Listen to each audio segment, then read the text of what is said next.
Pertanyaan Menteri. Saya jemput Tuan Jimmy Phua Wiese Terbrau. Terima kasih Timbalan Yang Di-Pertua. Terbrau minta Menteri Pembangunan Wanita, Keluarga dan Masyarakat menyatakan apakah langkah-langkah yang diambil oleh kementerian untuk mengurangkan kes-kes dera kanak-kanak yang semakin meningkat di Malaysia dan apakah bantuan yang akan diberi kepada kanak-kanak yang didera setelah ditemui. Sekian, terima kasih. Terima kasih Yang Berhormat Terbrau. Terima kasih Yang Pertua. Puan Yang Pertua, terdapat pelbagai faktor yang mendorong berlakunya penderaan. Antaranya ialah penyalahgunaan dadah, pengaruh alkohol, masalah hubungan dalam keluarga, kesihatan mental atau emosi dan lain-lain lagi. Secara amnya, kes penderaan kanak-kanak boleh terjadi ketika kanak-kanak berada dalam jagaan ahli keluarga sendiri dan juga ketika kanak-kanak berada dalam jagaan orang lain seperti pengasuh sama ada di rumah, pusat jagaan maupun taska. Sebagai langkah untuk mengurangkan risiko penderaan kanak-kanak ketika dalam penjagaan orang lain, terutamanya di taska, Jabatan Kebajikan Masyarakat JKM telah menggariskan beberapa penambahbaikan untuk melaksanakan antaranya perkara-perkara seperti berikut. Pertama, kita memperkemaskan pasukan penguatkuasaan kita, dan di bawah inisiatif ini penubuhan Jabatan Pembangunan Kanak-kanak baru saya umumkan sebelum itu, kita akan menyusun semula penempatan pegawai di setiap daerah dengan menempatkan pegawai yang akan memberi fokus untuk melaksanakan tugas pemantauan dan tindakan penguatkuasaan, khususnya untuk pusat jagaan kanak-kanak dan taska sahaja. Ini akan dimulakan di 43 daerah yang dikenal pasti sebagai kawasan berisiko dan kita akan laksanakannya pada tahun ini juga. Kedua, kita memperketatkan peraturan dan garis panduan pemasangan CCTV di taska. Ketiga, kita juga selain daripada itu juga kita juga pengusaha perlu memastikan tiada titik buta ataupun dengan izin blind spot dalam liputan CCTV kecuali tempat-tempat privasi seperti bilik air dan tempat persalinan pakaian. Ketiga, memperketatkan proses saringan untuk pengambilan pengasuh di taska dan juga pusat jagaan. JKM akan berbincang bersama dengan Kementerian Dalam Negeri dan juga PDRM untuk meneroka cadangan mewajibkan saringan tapisan keselamatan terhadap calon-calon yang ingin bekerja sebagai pengasuh. Seterusnya, kita juga akan melihat calon pengasuh ini sama ada bersama-sama pengusaha taska akan dikendaki menjalani ujian psikometrik. Sementara itu, usaha untuk mengurangkan risiko penderaan kanak-kanak ketika dalam penjagaan keluarga memerlukan pendekatan yang berbeza. Ini kerana KPWKM dan JKM mempunyai kawalan langsung terhadap pusat jagaan dan taska melalui peruntukan undang-undang dan peraturan yang ditetapkan. Manakala penderaan di dalam komuniti ataupun keluarga sendiri meliputi pelbagai faktor yang lebih luas, melangkaui bidang kuasa dan kemampuan KPWKM dan JKM semata-mata.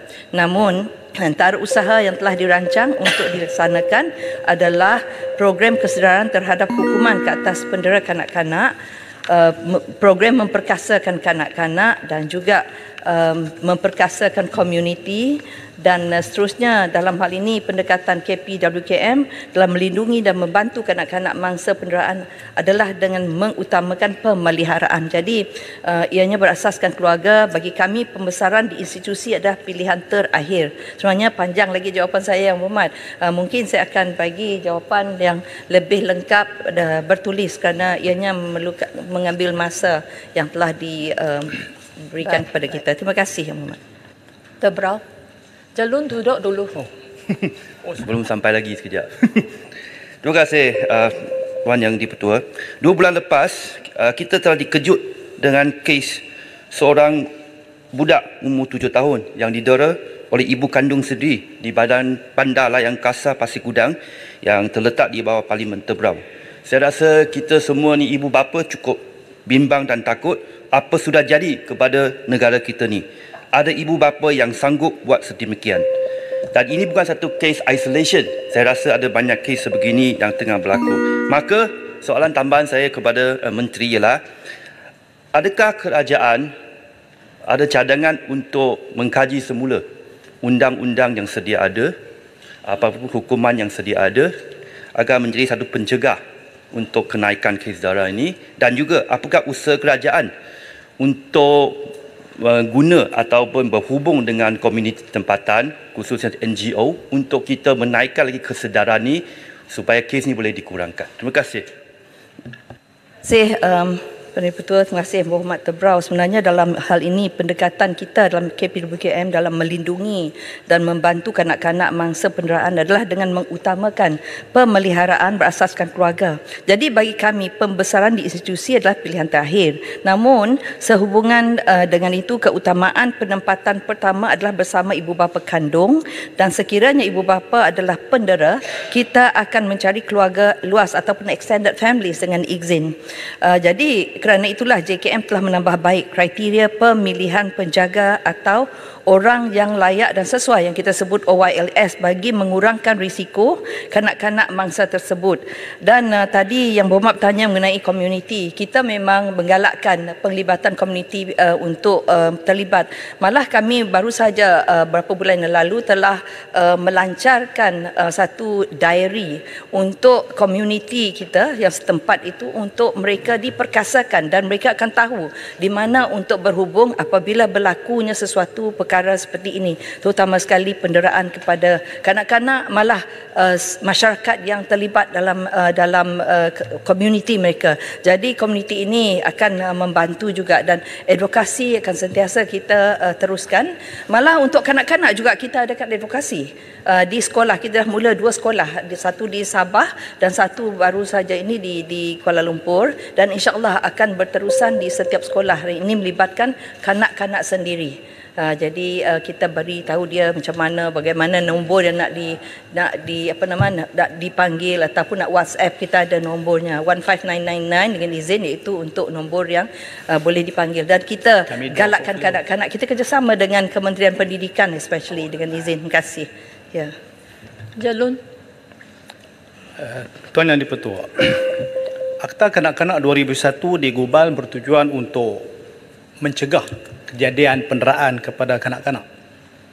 Namun begitu, kejadian penderaan kanak-kanak ini semakin menjadi-jadi, semakin bertambah dari sehari ke sehari, dan sehingga membawa kepada kematian, dan pihak yang mendera ada yang dihukum dan juga terlepas dari hukuman. Baik, kalau ikut dari segi Seksyen 28 Akta Kanak-Kanak ni, ahli keluarga yang mendera dikenakan hukuman RM5,000, iaitu kalau tidak melaporkan kejadian penderaan. Orang awam dikenakan charge begitu juga dengan kadar yang sama. Baik, soalan saya, peruntukan itu memberi kuasa kepada keluarga dan orang awam untuk melaporkan. Kalau tak lapor, dikenakan hukuman denda. Baik, saya tanya, berapakah ahli keluarga dan orang awam yang dikenakan hukuman atas kesalahan tidak melaporkan penderaan kanak-kanak kepada polis dan juga JKM? Yang kedua, berapakah kes penderaan kanak-kanak yang berjaya diselamatkan daripada penderaan selepas dilaporkan, sama ada oleh ahli keluarga ataupun orang awam? Dan berkait dengan penguatkuasaan yang disebut oleh Yang Berhormat Menteri tadi, adakah kerajaan bercadang untuk mewujudkan suatu polisi penguatkuasaan seperti audit berjadual, audit berkala kepada pegawai-pegawai penguatkuasa untuk turun ke lapangan, sama ada kanak-kanak itu ditempatkan di pusat asuhan kanak-kanak ataupun di taska? Dan yang akhirnya, adakah pengasuh-pengasuh di pusat asuhan kanak-kanak ini ataupun di taska diwajibkan menghadiri kursus parenting skill kepada anak-anak yang dijauga itu? Sekian. Yang Berhormat, panjang soalan Yang Berhormat, banyak. Mana kalau saya tak sentuh nanti saya bagi bertulis, especially on statistics. Pertama sekali dari segi pengasuh itu memang ada kursus. Kita beri kursus kemahiran asas, KAP dia panggil, kursus untuk dia. Lepas itu Oleh kerana statistik yang diminta diajukan adalah spesifik, maka saya akan beri secara bertulis. Dan tadi yang bertanya mengenai hukuman itu, sebenarnya kita ada 3 undang-undang. Satu akta kanak-kanak yang tadi disebut pasal 5,000 tadi tu, 50,000 sebenarnya. Lepas tu kedua ialah kita ada Sexual Offences Act yang boleh juga digunakan. Yang ketiga ialah Penal Code yang boleh digunakan juga. Namun begitu kita menyerahkan kepada mahkamah sama ada dikenakan hukuman atau tidak. Oleh kerana kadang-kadang mungkin kes dia banyak ada yang melibatkan ibu bapa yang yang mungkin dalam pada kes yang kita baca tertinggal anak dalam kereta, mungkin dia terlupa ke apa, tidak tahu kita macam mana kes itu akan dipertimbangkan. Tetapi kes yang masih berada dalam mahkamah ni memang sudah banyak. Memang betul yang Berhormat kata tadi. Maka sebab itu dari segi pelindung kita dan juga masyarakat, sebab itu masyarakat kita beri nombor-nombor yang boleh dikontak, dihubungi apabila berlaku yang mereka tahulah. So kita tahu selama ini memang ramai juga jiran yang memaklumkan kepada pihak yang berwajib. Dan bagi kita apabila kita dimaklumkan kepada kita pelindung kita mempunyai authority ataupun kuasa dengan izin untuk pergi mengambil anak itu daripada rumah itu kalau didapati memang tidak sesuai lagi ditinggalkan di situ, sementara kes polis polis menyiasat, dan lepas itu sementara itu polis akan memberi kita maklum balas dan kita akan melakukan tindakan yang bergantung kepada kuasa kita. Ada juga kita memerlukan membawa pergi ke mahkamah lagi untuk mendapatkan kuasa dari mahkamah, perintah dari mahkamah untuk membenarkan kita sama ada kita boleh membawa anak itu kepada institusi kita. Dan pelbagai lagi sebenarnya sokongan-sokongan dan juga cara-cara untuk kita. Namun saya nak nyatakan di sini lebih banyak kes yang berlaku ini adalah dalam keluarga sendiri daripada di taska. Kalau taska mudah untuk kita mengambil tindakan undang-undang. Tapi kalau dalam keluarga sendiri, kalau sudah ada tindakan undang-undang itu terserah juga kepada mahkamah. Ya, jadi spesifik statistik akan saya bagi, insya-Allah. Terima kasih. Terima kasih. Saya jemput Tuan Haji Kamal bin Asahari, Kuala Krau. Tuan Itu Pertua, sebelum saya baca ni, saya juga pertamanya mengalu-alukan daripada rombongan Sekolah Menengah Kebangsaan Abdul Rahman Talib Kuantan, dan juga bersama kita lah pemenang-pemenang pingat bagi Sukan Asia Hangzhou baru-baru ini. Minta Menteri Pendidikan menyatakan langkah kementerian dalam menangani isu perutusan murid menengah atas yang menyertai aliran STEM dan dari tahun 2017 hingga 2022 yang mencatatkan penurunan 45.2% kepada 40.94%, termasuk peranan jawatankuasa STEM yang ditubuhkan. Terima kasih, Datuk. Silakan. Terima kasih Puan Yang di-Pertua. Untuk makluman Yang Berhormat, Kementerian Pendidikan Malaysia sentiasa berusaha untuk membangunkan modal insan yang berpengetahuan dan berkemahiran untuk menyertai aliran sains, teknologi, kejuruteraan dan matematik STEM. Sehingga Ogos 2023, data KPM menunjukkan bahawa peratusan enrolment murid STEM telah menunjukkan peningkatan daripada 40.95% pada tahun 2021 kepada 45.73% pada tahun 2023. Untuk makluman Yang Berhormat, KPM telah melaksanakan pelbagai langkah proaktif, antaranya termasuk dalam Pelan Pembangunan Pendidikan Malaysia yang memberikan penekanan kepada meningkatkan minat murid melalui pendekatan pembelajaran yang baru dan pemantapan kurikulum, meningkatkan kemahiran dan kebolehan guru bidang STEM, serta meningkatkan kesedaran ibu bapa, orang awam terhadap STEM dan meningkatkan kesedaran mereka. Usaha meningkatkan kompetensi guru dalam pemantapan aktiviti pengajaran dan pembelajaran di dalam dan luar bilik darjah juga merupakan antara langkah yang dilaksanakan bagi meningkatkan minat murid. Seterusnya mendorong mereka memilih aliran STEM di peringkat kajian yang lebih tinggi. Untuk makluman yang berhormat, KPM sentiasa memberi perhatian kepada kesediaan infrastruktur bagi menyokong pendidikan STEM seperti yang diumumkan dalam Belanjawan 2024 misalnya, sejumlah RM100 juta disediakan untuk pemerkasaan sains, teknologi, kejuruteraan dan matematik khusus untuk tujuan menyelenggara dan menaik taraf makmal komputer serta perolehan peralatan baru. Selain itu, peruntukan lain sebanyak 254 juta telah diluluskan untuk pembekalan peralatan pelajaran reka bentuk sekolah rendah dan tujuan bagi ubah suai naik taraf bilik reka bentuk teknologi sekolah rendah dalam rolling plan ketiga, dan semua peruntukan ini menunjukkan keseriusan kerajaan untuk menyokong pendidikan STEM. Untuk makluman yang berhormat juga, sinergi antara kementerian juga diperkukuhkan termasuk dengan Kementerian Sains Teknologi, Kementerian Pengajian Tinggi dan Kementerian Sumber Manusia bagi memperkukuhkan ekosistem pendidikan STEM. Yang berhormat, KPM juga bekerjasama dengan Yayasan Petronas untuk melaksanakan program Duta Guru bagi memperkasakan 4,500 orang guru STEM dalam meningkatkan kemahiran berfikir aras tinggi melalui pendidikan STEM. Program ini dijangka dalam konteks ini adalah program jangka panjang bersama industri bagi mengukuhkan keupayaan guru STEM di sekolah, dan program ini berhasrat untuk melahirkan generasi penyelesai masalah kalis masa hadapan. Yang berhormat, saya juga ingin menekankan bahawa kita juga terlibat dalam penandarasan antarabangsa seperti program for International Student Assessment PISA dengan izin, Trends in International Mathematics and Science Study Teams dengan izin, dan Southeast Asia Primary Learning Matrix. Penyertaan dalam kajian penandaarasan antarabangsa amat penting untuk membantu menilai sejauh mana sistem pendidikan di Malaysia berbanding dengan sistem pendidikan negara berpencapaian tinggi. Selain itu, penyertaan ini adalah selari dengan hasrat Malaysia Madani, khususnya nilai kemampanan, kesejahteraan dan daya cipta. Yang terakhir, yang berhormat bertanya tentang berkaitan dengan peranan jawatankuasa STEM yang ditubuhkan. Untuk pengetahuan yang berhormat, Jawatankuasa Pendidikan STEM yang terdiri daripada Jawatankuasa Pemandu Pendidikan STEM dan Jawatankuasa Teknikal Pendidikan STEM bagi menyelaras sebarang usaha pengukuhan pendidikan STEM melalui pemerkasaan kerjasama strategik perintasi kementerian, bahagian, Jabatan Pendidikan Negeri dan pejabat pendidikan daerah dan sekolah.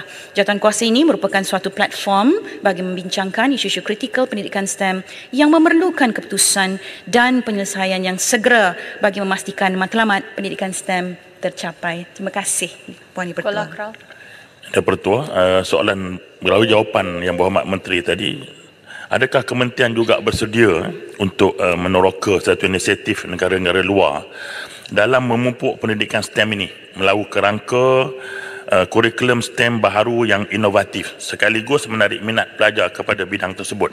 Misalnya di Jepun, mereka melaksanakan pembaharuan menyeluruh sistem pendidikan melalui program sekolah GIGA untuk meningkatkan literasi digital dan kreativitas pelajar-pelajar. Manakala Kanada pula mengambil pendekatan untuk menyampaikan program pendidikan ini dengan mensasarkan individu yang kurang mendapat perhatian seperti kanak-kanak kurang berkemampuan, belia luar bandar untuk mendapat pendedahan kerjaya STEM seperti pengekodan, robotik, kejuruteraan, sains dan alam sekitar. Terima kasih, Yang Dipertua. Terima kasih Yang Berhormat. Untuk makluman Yang Berhormat, pemantapan kurikulum STEM ini sentiasa kita laksanakan dari semasa ke semasa. Sebab itu Yang Berhormat, dalam belanjawan yang baru ini juga ditekankan tentang satu program penting, besar dan signifikan untuk pendidikan negara, iaitu jelajah pendidikan masa depan. Jadi saya harap keterlibatan dan libat urus yang melibatkan seluruh komuniti akan dapat membantu kita memacu STEM ini dengan lebih baik. Saya setuju Yang Berhormat, pandangan Berhormat tentang melihat kepada inisiatif negara lain juga. Sebab itu Yang Berhormat, kita cukup committed dengan memastikan bahawa penanda arasan kita di peringkat antarabangsa juga harus kita siapkan dari segi persiapan-persiapannya dengan 3 konteks tadi, Teams, PISA dan juga CPLM ini bagi memastikan dari segi pencapaian dan kebolehan anak-anak kita ini dapat diiktiraf di peringkat antarabangsa. Terima kasih Yang Berhormat. Sri Gading. Okay, terima kasih Timbalan Yang Dipertua. Pengalaman dalam pendidikan di mana kalau kita lihat di awal tahun 80-an, 70-an, di mana kerahan kepada anak-anak luar bandar yang terpaksa masuk ke aliran sains walaupun keputusan di peringkat pada waktu itu PMR ataupun SRP tidak begitu baik, tapi oleh kerana kerajaan meletakkan dasar sains ke depan, maka dia ada program dia. Jadi apa yang saya cadangkan di sini, ataupun pendapatan Seri Galing, bahawa kebanyakan pelajar-pelajar yang tak nak masuk ke aliran sains ini ataupun STEM ini, dia takut dengan matematik tambahan, takut dengan fizik, Ringkaskan soalan. sains. Jadi apakah langkah awal kepada pelajar tingkatan 1, tingkatan 3, langkah awal kepada sekolah rendah supaya pelajar-pelajar luar bandar berminat? Itu yang pertama. Yang kedua, apakah langkah kaunseling di peringkat sekolah untuk membawa ataupun menengahkan tentang kerjaya-kerjaya yang boleh mereka dapat hasil daripada keputusan yang baik dalam STEM ini. Terima kasih. Yang berhormat di atas keprihatinan yang berhormat dan observasi yang berhormat terhadap para pelajar berkaitan dengan STEM. Yang berhormat, izinkan saya menegaskan semula yang berhormat bahawa dalam pendidikan STEM ini apa yang kita lakukan pertamanya adalah dalam konteks pemantapan kurikulum ini adalah murid digalakkan melaksanakan pembelajaran berasaskan inquiry, pembelajaran berasaskan projek dan pembelajaran berasaskan masalah dalam konteks dunia sebenar. Kemudian guru juga kita mantapkan dari segi dengan menyarankan untuk menggunakan pelbagai pendekatan pembelajaran berpusatkan murid, memberi tumpuan kepada kemahiran berfikir aras tinggi di samping mengoptimumkan penggunaan teknologi. Sebab itu yang berhormat, kita juga telah memperkenalkan semula ujian amali sains pada peringkat sijil pelajaran Malaysia mulai tahun 2021 untuk memastikan mereka ini merasai sebenar bagaimana proses dan juga pembelajaran yang berasaskan projek dan juga amali sains ini, dan juga dengan concern, dengan izin yang berhormat tentang matematik tambahan dan sebagainya itu, kita akan mantapkan lagi yang berhormat dari segi pedagogi dan juga pembelajaran kompetensi guru semasa jelajah ini nanti. Saya mohon untuk semua melibatkan diri dan memberikan pandangan tersebut. Di mana ruang yang kita boleh mantapkan lagi STEM ini? Yang berhormat membawa pandangan tentang matematik tambahan. Jadi pandangan-pandangan ini yang berhormat perlu dimasukkan dalam siri jelajah dan jerayawara pendidikan masa depan ini supaya kami dapat input untuk persiapan kurikulum 2027. Terima kasih. Terima kasih. Boleh Saya soalan jemput- satu lagi tambahan? Pasir Salak. Sila duduk. Saya jemput Tuan Ku Pui Tiong, Kotak Melaka. Selamat pagi, Timbalan Speaker. Senyum sikit lah, Timbalan Speaker. Takutlah bila Speaker. Timbalan Speaker, pencapaian kontingen negara ke Sukan Asia sungguh membanggakan. Dan pada hari ini, Dewan Rakyat yang mulia ini dikunjungi tidak lain, tidak bukan adalah atlet, juru latih dan juga pegawai daripada kontingen negara ke Sukan Asia. Kita mengalu-alukan kehadiran mereka. Tuan Speaker, Kota Melaka minta Menteri Belia dan Sukan menyatakan pencapaian atlet Malaysia dalam Sukan Asia 2023 di Hangzhou baru-baru ini, dan apakah perancangan kementerian untuk persediaan atlet dan pembangunan sukan bagi sukan peringkat antarabangsa yang akan datang. Terima kasih. Terima kasih Puan Yang di-Pertua. Pada Sukan Asia Hangzhou baru-baru ini, kontingen Malaysia yang terdiri daripada 288 orang atlet telah berjaya meraih sebanyak 6 pingat emas, 8 pingat perak dan 18 pingat gangsa, menjadikan jumlah keseluruhan 32 pingat dan telah mencapai sasaran yang diberikan oleh Majlis Sukan Negara dan Majlis Olimpik Malaysia. Dalam kesempatan ini, saya ingin mengucapkan terima kasih kepada Chef di Mission, Datuk Chong, Deputy Chef di Mission, Majlis Sukan Negara, Institut Sukan Negara dan Majlis Olimpik Malaysia atas usaha dan titik peluh anda dalam menjadikan Sukan Asia kali ini satu kejayaan untuk Malaysia. 13 jenis sukan penyumbang pingat menunjukkan kemajuan yang baik berbanding Sukan Asia 2018 di Jakarta, Palembang, Indonesia dan Sukan Asia 2014 Incheon, Korea Selatan. Kita tetap mencapai lebih daripada sasaran pingat walaupun dua jenis sukan iaitu tenpin bowling dan silat tidak dipertandingkan dalam Sukan Asia Hangzhou kali ini. Ini kerana dua jenis sukan, tenpin bowling dan silat, pernah menyumbang sebanyak 12 pingat di Sukan Asia 2018.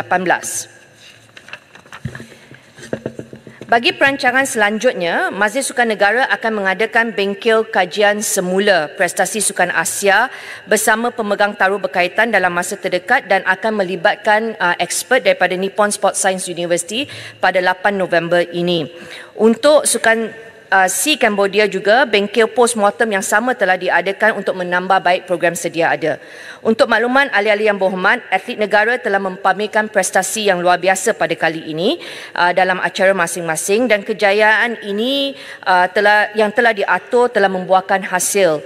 Saya juga bagi pihak Kementerian Belia dan Sukan mengucapkan terima kasih kepada Perdana Menteri kerana baru-baru ini minggu lepas mengumumkan peruntukan sebanyak 72 juta dalam bajet 2024 dan ini merupakan satu peningkatan 31% berbanding 55 juta pada tahun yang lepas. Saya percaya dengan dorongan Kabinet dan peruntukan yang akan diluluskan oleh Dewan Rakyat ini, atlet-atlet kita akan mendapat sokongan yang padu untuk menghadapi pertandingan yang akan datang.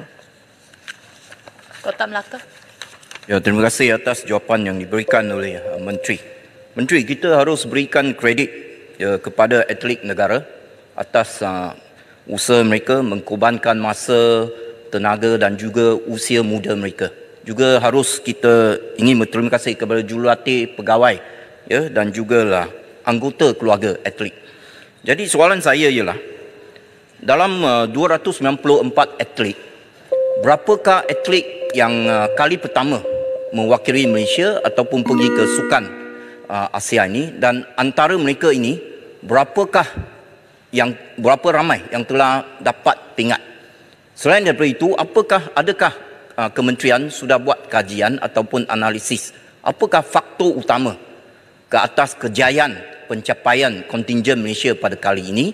Dan juga ada orang tertanya-tanya, kenapa hanya hantar atlet pada kedudukan 8 teratas pergi bertanding?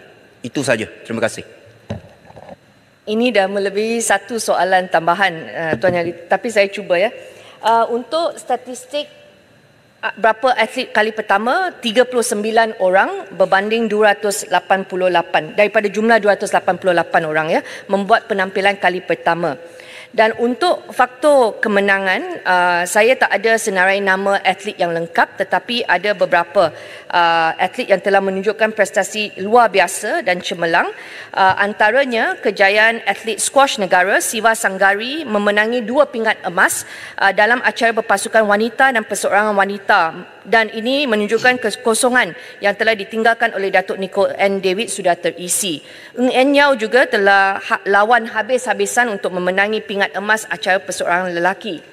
Muhammad Kabil Ambak Muhammad Fatil telah mencipta sejarah memenangi pingat emas pertama bagi sukan equestrian negara, dan beliau hadir di sini. Nur Shazrin Muhammad Latif acara pelayaran pingat emas dan melayakkan diri secara merit ke Tamasya Sukan Olimpik Paris pada tahun ini. Kejayaan Muhammad Arifuddin Malik telah menamatkan penantian sukan karate memenangi pingat emas mengedepikan lawan beliau dari Kazakhstan dalam acara bawah 84 kilo lelaki. Sherin Samson Walaboy memenangi pingat gangsa sukan olahraga acara 400 meter dan ini mengakhiri penantian 45 tahun atlet negara menang pingat di Sukan Asia Bangkok 1978. Azim Fahmi menang pingat gangsa dan ini juga kali terakhir atlet negara memenangi pingat adalah melalui Datuk Rabuan Pit di Sukan Asia Delhi 1982. Kemenangan pingat gangsa kuartet 4 kali 100 meter wanita mengakhiri penantian 57 tahun pasukan olahraga. Dan Muhammad Syarul Aimi mencipta sejarah tersendiri apabila memenangi pingat gangsa dalam acara melombo di Sukan Asia Hangzhou. Pasukan pecut wanita berbasikal juga hadir. Mereka kali pertama mencipta sejarah tersendiri apabila buat pertama kali memenangi pingat gangsa dalam acara pecut berpasukan di Tamasya Sukan Asia. Untuk merumuskan faktor kemenangan ini, saya lihat beberapa faktor. Satu adalah pendedahan pertandingan dan pendedahan latihan yang telah diperuntukkan oleh Majlis Sukan Negara melibatkan perbelanjaan 9.4 juta, 119 pendedahan pertandingan luar negara dan 41 pendedahan latihan telah diberikan kepada atlet. Geran Padanan Sukan juga memainkan peranan apabila kita lihat khasnya untuk pertandingan karate bila mereka mereka ada tournament seperti ini yang dianjurkan di Malaysia telah membantu mereka memperbaiki prestasi mereka di Sukan Asia. Tetapi akhir sekali faktor kemenangan ini saya beri kepada atlet mereka. Kerana saya lihat atlet sendiri dengan kemampuan masing-masing dan saya percaya pemenang pingat ini yang telah saya bacakan nama-nama mereka menjadi pemenang pingat kerana mereka menang dalam minda mereka dulu sebelum mereka masuk gelanggang. Itu adalah faktor kemenangan dan berkait rapat juga dengan usaha-usaha Persatuan Sukan. Terima kasih. Ganga. Terima kasih Timbalan Speaker. Terima kasih YB Menteri. Pertama sekali tahniah kepada semua atlet Malaysia yang terlibat dalam Sukan Asia. Terutamanya orang lama, Abdul Qabil Ambak. Orang lama, Abdul Qabil Ambak. Okey, persoalan saya ialah 2 hari yang lepas pasukan Harimau Melaya tewas kepada pasukan Tajikistan dalam perlawanan akhir Pesta Bola Merdeka. Apapun tahniah kepada skuad Kim Panggon. Kalah sekali biasalah. Kalah sekali biasa, dan apa yang kita perlu buat ialah kita perlu ada konsistensi. Ringkaskan soalan. Okey, soalan saya. Soalan saya berkaitan dengan rumput Zion Zosia. Tulis sikit soalan, no? Berkaitan rumput Zion Zosia, kenapa begitu cepat Perbadanan Stadium menggunakan stadium sedangkan rumput tersebut baru saja ditanam?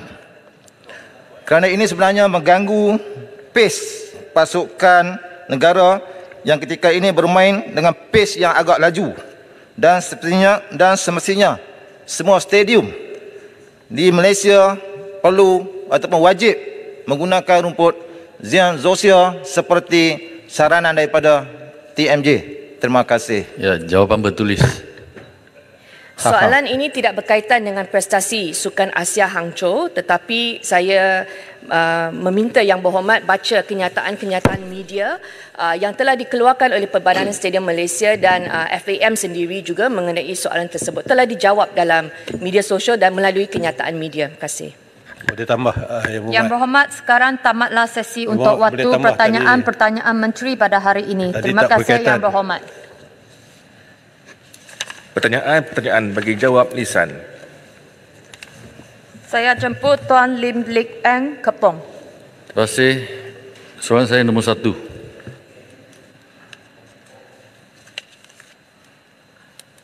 Terima kasih Yang Berhormat Kepong dan juga Yang Dipertua.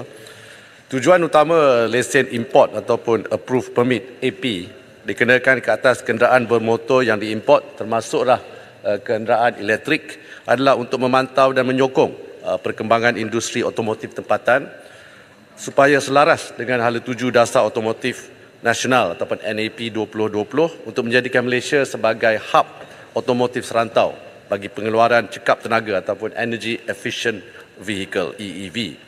Secara umumnya, dasar mengenakan AP ke atas kenderaan CBU import masih relevan dan perlu dikekalkan berdasarkan kepada justifikasi tambahan seperti berikut.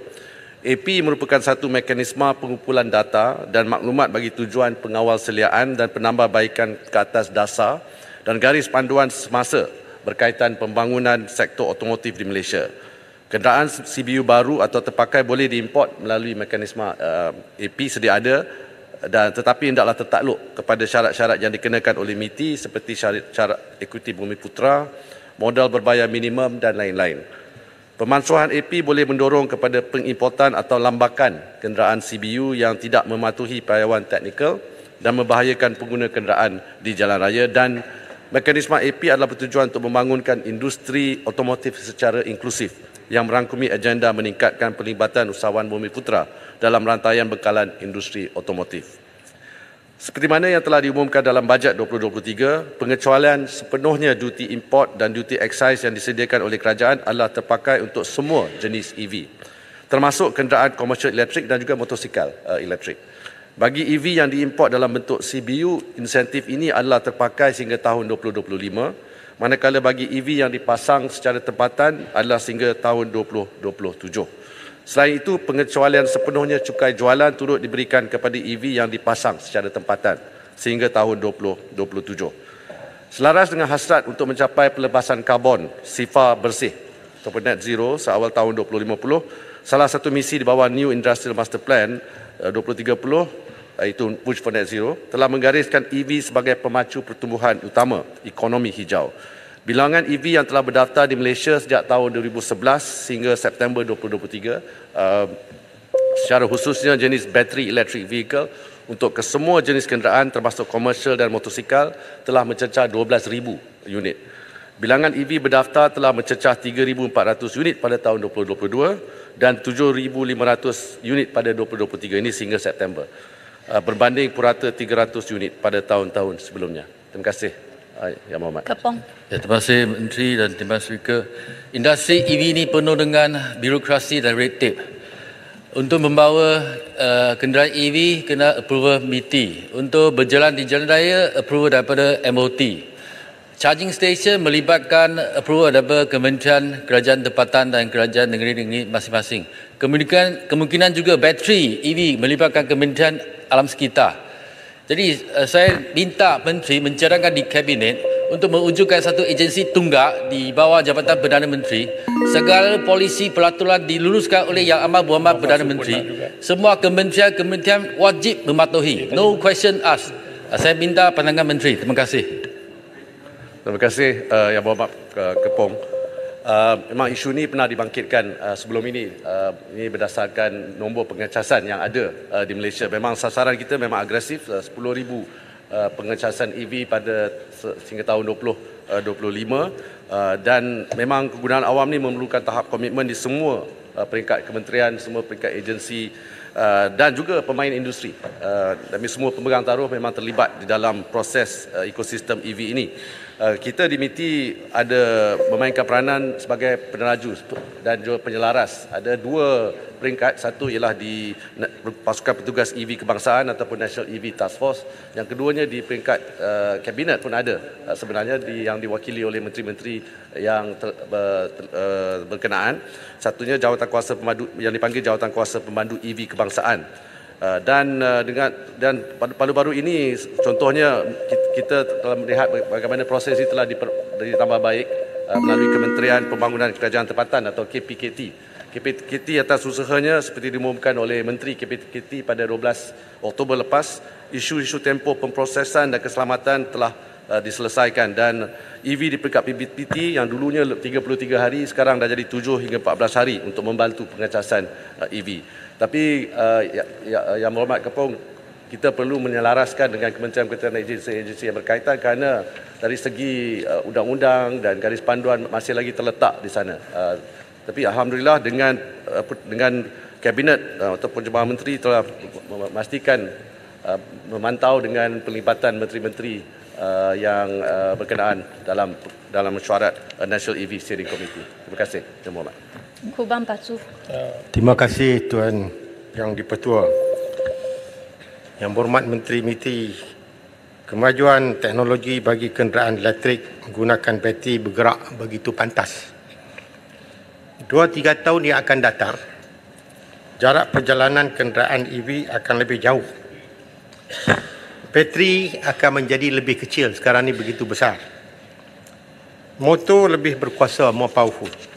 Soalan Yang Berhormat Menteri, sila nyatakan apakah langkah yang akan diambil oleh kerajaan dalam mempersiapkan tenaga kerja yang mahir dan mampu mengesuai teknologi berhubung dengan EV ini. Terima kasih. Terima kasih Yang Berhormat Kubang Pasu.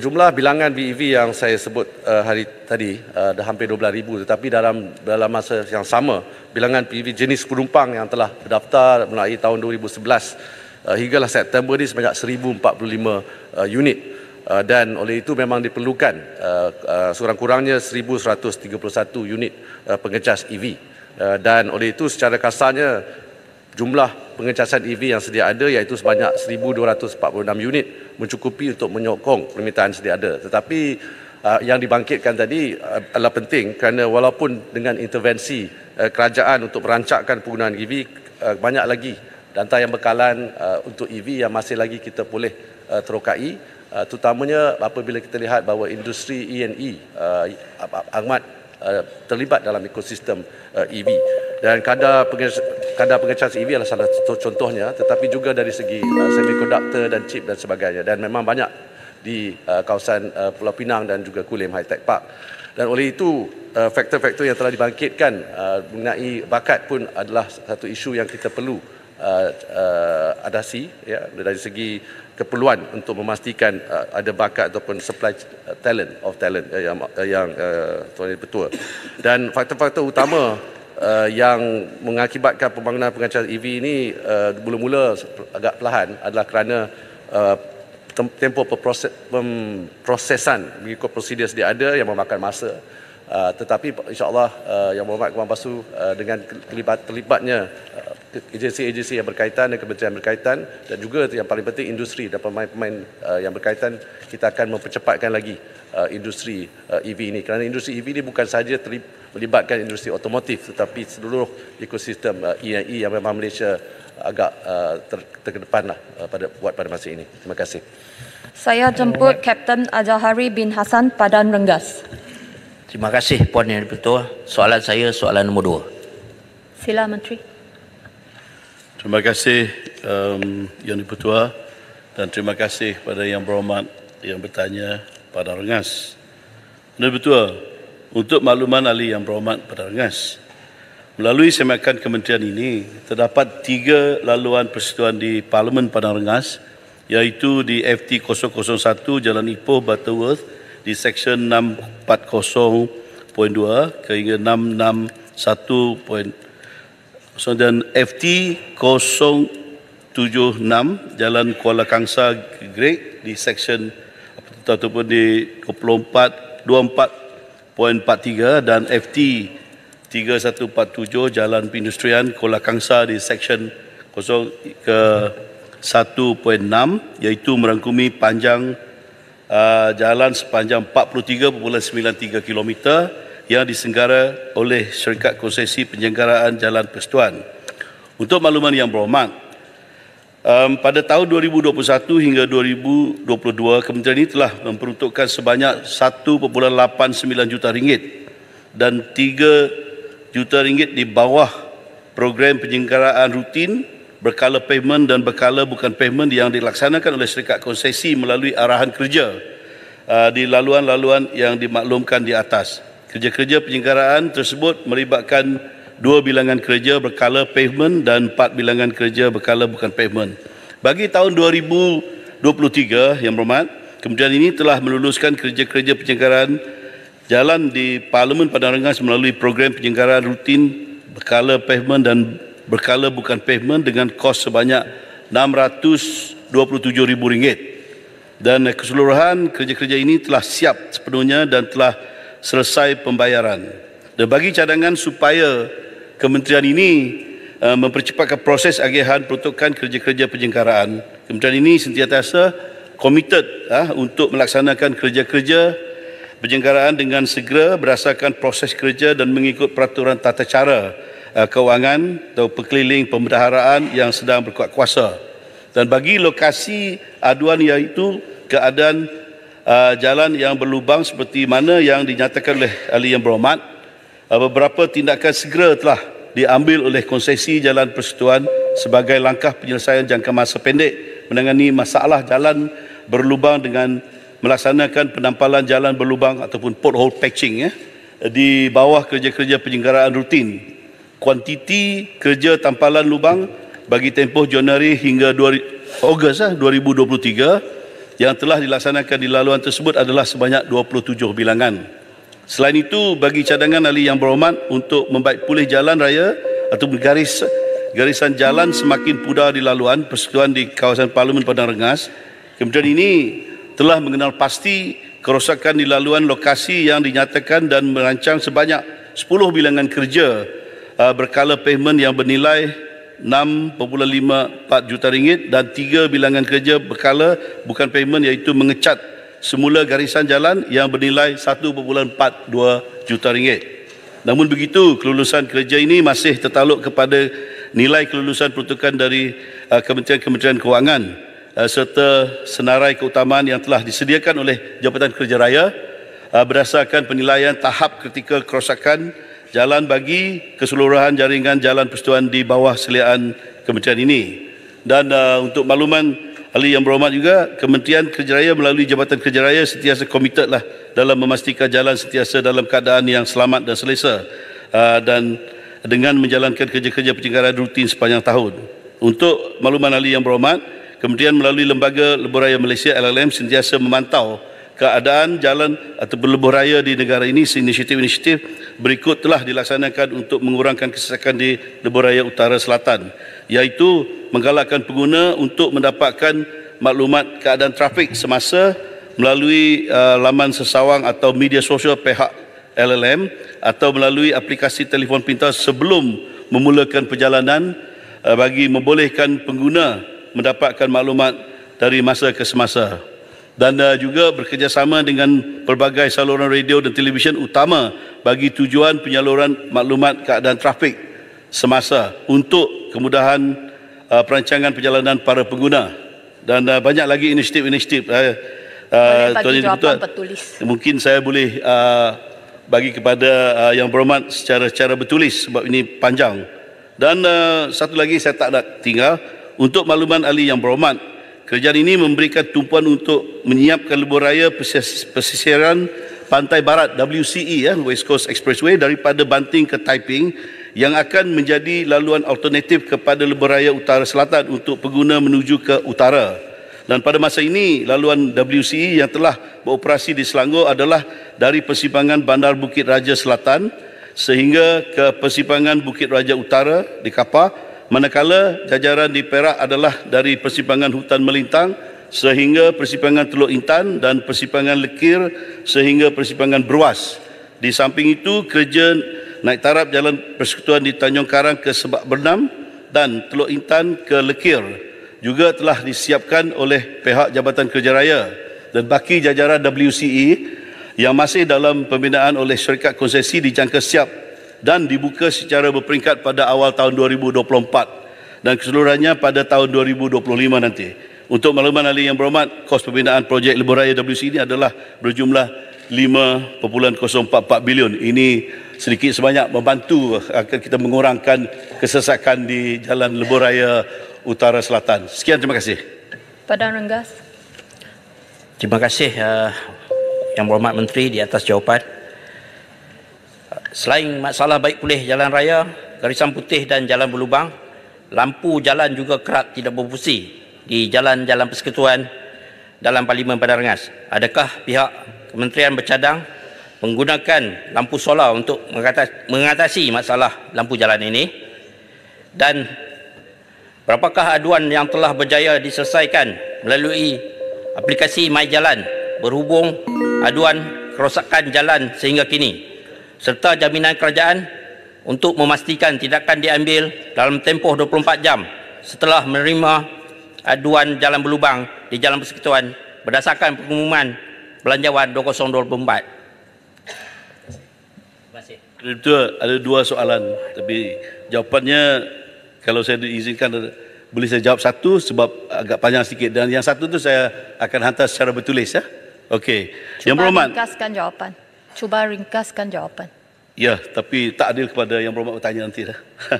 Yang berhormat bagi berkenaan dengan isu lampu jalan solar ni yang dicadangkan. Jadi bagi aduan berhubung lampu jalan yang kerap tidak berfungsi di jalan persekutuan dalam Parlimen Padang Rengas ya khususnya, kemudian ini telah mengenal pasti kerosakan dengan anggaran kos penambahbaikan sebanyak RM830,000, dan kemudian ini mengambil perhatian dan tindakan untuk melaksanakan kerja-kerja penyelenggaraan lampu jalan di kawasan Parlimen Padang Rengas pada tahun 2024. Namun begitu, kelulusan kerja ini adalah masih tertakluk kepada nilai peruntukan yang diluluskan oleh Kementerian Kewangan serta senarai keutamaan yang telah disediakan oleh Jabatan Kerja Raya. Sebab itu yang berhormat, saya merayulah supaya yang berhormat ni sokonglah bajet ini nanti, kerana tanpa kita dapat meluluskan bajet ini sudah semestinya kita tak adakan dana untuk kita melaksanakan projek-projek yang akan bakal kita laksanakan di kawasan Padang Rengas. Dan jadi berkenaan dengan lampu LED ini, untuk makluman yang berhormat, KKR melalui Jabatan Kerja Raya Malaysia telah melaksanakan inisiatif hijau bagi jalan-jalan persekutuan melalui penggunaan lampu cekap tenaga ataupun LED sejak tahun 2018. Penggunaan tenaga solar bagi lampu jalan LED sebagai projek perintis telah dilaksanakan untuk projek jambatan di jalan persekutuan. Jadi kesimpulan, kementerian ini sentiasa mengalu-alukan dan menyokong inisiatif pemasangan lampu jalan solar LED berdasarkan kelebihan tersenarai di atas. Jadi walau bagaimanapun teknologi lampu jalan solar LED yang berada di pasaran kini sedang menuju ke arah kematangan produk yang didorong oleh penglibatan pemain industri dan agensi kerajaan yang mengambil kira keperluan reka bentuk teknikal dan penyelenggaraan. Akhir sekali, Tuan Yang Dipertua, untuk makluman ahli yang berhormat, bagi tahun 2024, pihak kementerian juga telah membuat perancangan dan permohonan peruntukan kepada Kementerian Kewangan bagi membuat pemasangan baharu lampu jalan jenis solar. Jadi pemasangan lampu jalan solar di Padang Rengas boleh dipertimbangkan sekiranya lokasi berkaitan menepati kriteria ditetapkan, namun pelaksanaan inisiatif ini adalah sekali lagi tertakluk kepada kelulusan peruntukan daripada pihak Kementerian Kewangan. Sekian, terima kasih. Ipoh Barat. Ya, terima kasih Yang Dipertua. Yang Dipertua, saya berpendapat bahawa kerja-kerja penyelenggaraan dan juga untuk menutup lubang-lubang ini bukan saja di Padang Rengas, di seluruh negeri Perak, di kawasan saya lagi teruk dan aduan-aduan telah dibuat. Jadi apa yang dibuat oleh konsesioner dia mengambil masa. Bila dia ambil masa, rakyat jumpa dengan kita, taruh sama kita. Kata kenapalah ni kerajaan Unity yang membuatnya. Sebenarnya bukan sedemikian. Kerajaan dulu yang buat perjanjian tersebut. Macam di Perak itu, Puncak Emas Sendian Berhad. Ringkaskan soalan. Jadi dengan Puncak Emas dengan Sendian Berhad dan juga dengan PJD Link dan sebagainya. Jadi soalan saya, untuk mengatasi masalah-masalah ini, bolehkah concessional agreement itu di-declassify supaya bukan di sweep under the carpet, di mana kita tak tahu apa di terma-terma. Adakah kerajaan rela? Kalau tidak, kenapa? Ya, soalannya boleh diklasifikasi Itu buat masa kini kita belum nak pertimbangkan untuk diklasifikasikan dokumen-dokumen yang tersebut. Satu jawapannya. Jadi untuk menangani masalah, memang kita akui masalah lubang-lubang jalan ini di seluruh negara. Sebab tu pernah berapa kali saya menyatakan berapa ribu lubang jalan kita kenal pasti dan berapa ribu juga setelah kita berjaya untuk membuat kerja-kerja membaiki penampalan jalan. Saya ada data-data, tapi nanti saya akan bagi secara bertulis sebab masa kita terhad sangat. Tapi yang berhormat, kita dah ada program yang kita kata apps, aplikasi kempen yang telah kita lancarkan oleh Yang Amat Berhormat sendiri, Perdana Menteri. Pada 24 Ogos ni, kempen My Jalan, di mana dengan keseluruhannya kempen My Jalan ini adalah khusus untuk membantu KKR dan JKR mengenal pasti dan memudahkan kepada pengguna rakyat sana mengajukan aduan kepada pihak kami supaya kami dapat lebih bergerak ataupun dengan bertindak dengan segera. Ini panjang, sebab itulah yang saya nak akan bagi secara bertulis kepada YB Padang Rengas. Jadi mungkin saya akan secara bertulis lagi menjelaskan apa sebenarnya objektif kempen My Jalan ini, dan saya berharaplah Yang Berhormat sendiri akan menyokong kempen ini sebab ini akan memberi penambahbaikan kepada kita dan diklasifikasi agreement. Saya jemput Tuan Hassan bin Abdul Karim, Pasir Gudang. Terima kasih Puan Timbalan Yang Dipertua. Soalan Pasir Gudang nombor 3. Sila Menteri. Tuan Yang Dipertua, untuk makluman ahli yang berhormat, kerajaan telah meluluskan peruntukan projek pengairan sebanyak 3 bilion bagi menjayakan projek penanam padi 5 musim dalam 2 tahun berskala besar dengan menyediakan infrastruktur seperti sistem pengairan dan jalan di kawasan sawah lembaga di kawasan Mada seluas 231,000 hektar kawasan bertanam bagi tempoh sekurang-kurangnya 2 tahun. Inisiatif ini bertujuan untuk meningkatkan pengeluaran padi Seterusnya, kadar sara diri SSR beras negara. Skop yang terlibat di bawah inisiatif ini adalah seperti pembangunan dan penyelenggaraan 100 blok sistem pengairan tersier di kawasan Mada, pembangunan projek pemulihan menyeluruh empangan Pedu, dan pembangunan dan penyelenggaraan skim pemindahan sumber air Jeniang Pasar 2. Projek ini akan dilaksanakan berkonsepkan kerjasama awam swasta, di mana pembangunan dan penyelenggaraan infrastruktur penanaman padi di kawasan muda ini akan dibiayai sepenuhnya terlebih dahulu oleh pihak swasta. Pembedaannya sedang berjalan sekarang, yang akan dibayar semula oleh kerajaan kepada syarikat terlibat selepas projek siap. Sehingga 30 September 2023, pelaksanaan inisiatif ini sedang dalam peringkat penilaian perolehan melalui kaedah request for proposal yang diuruskan bersama di antara unit kerjasama awam swasta. Jabatan Perdana Menteri, MOF, Kementerian Keuangan, Kementerian Pertanian dan Keterjamian Makanan, MADA dan jabatan-jabatan lain yang berkaitan juga terlibat. Inisiatif ini dijangka akan mula dilaksanakan pada tahun 2024 sehingga 2023. Tertakluk kepada tempoh pelaksanaan projek yang akan dimuktamadkan bersama di antara kerajaan dan pembida yang berjaya nanti. Terima kasih. Pasal Gudang. Terima kasih Puan Timbalan Yang Pertua. Soalan tambahan saya ialah bagaimana pula dengan pengairan di kawasan Lembaga Kemajuan Pertanian Kemubu, iaitu KADA di Kelantan, kawasan sawah di utara Perak dan Selangor.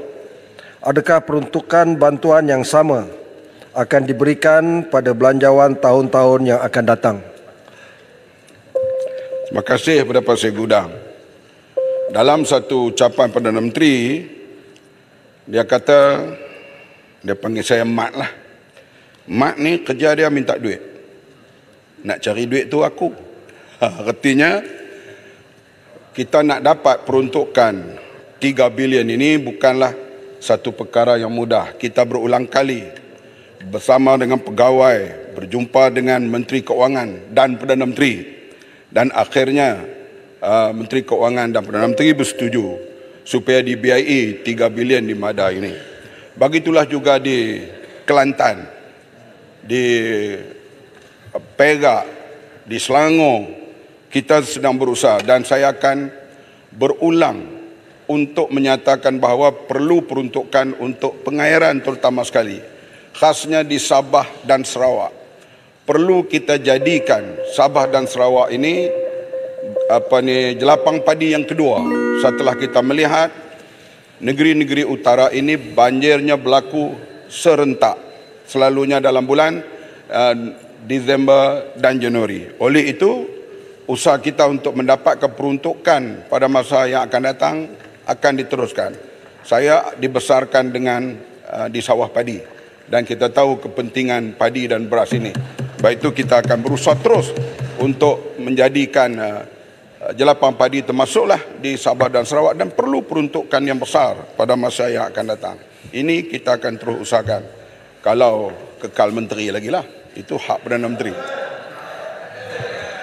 Bagan Serai. Okey, terima kasih kepada Puan Speaker, terima kasih kepada Menteri. Dan 3 bilion ini sebenarnya tidak banyak bagi sebuah kerajaan untuk memastikan food security dengan izin. Maka persoalan saya ialah, adakah ianya juga akan diperluaskan terutamanya di daerah Krian yang merupakan salah satu daripada jelapang padi Perak dan juga negara kita. Kerana saya dimaklumkan hanyalah 28 juta saja untuk seluruh Perak untuk pengairan air. Pengalaman saya, kita dapat lihat bagaimana tentang soal berkenaan dengan saliran air di daerah Krian amat kritikal. Maka dengan sebab itu saya mengharapkan supaya ianya juga dipertimbangkan. Bukan saja 3 juta, kalau boleh bukan saja 3 bilion, 30 bilion pun tak apa.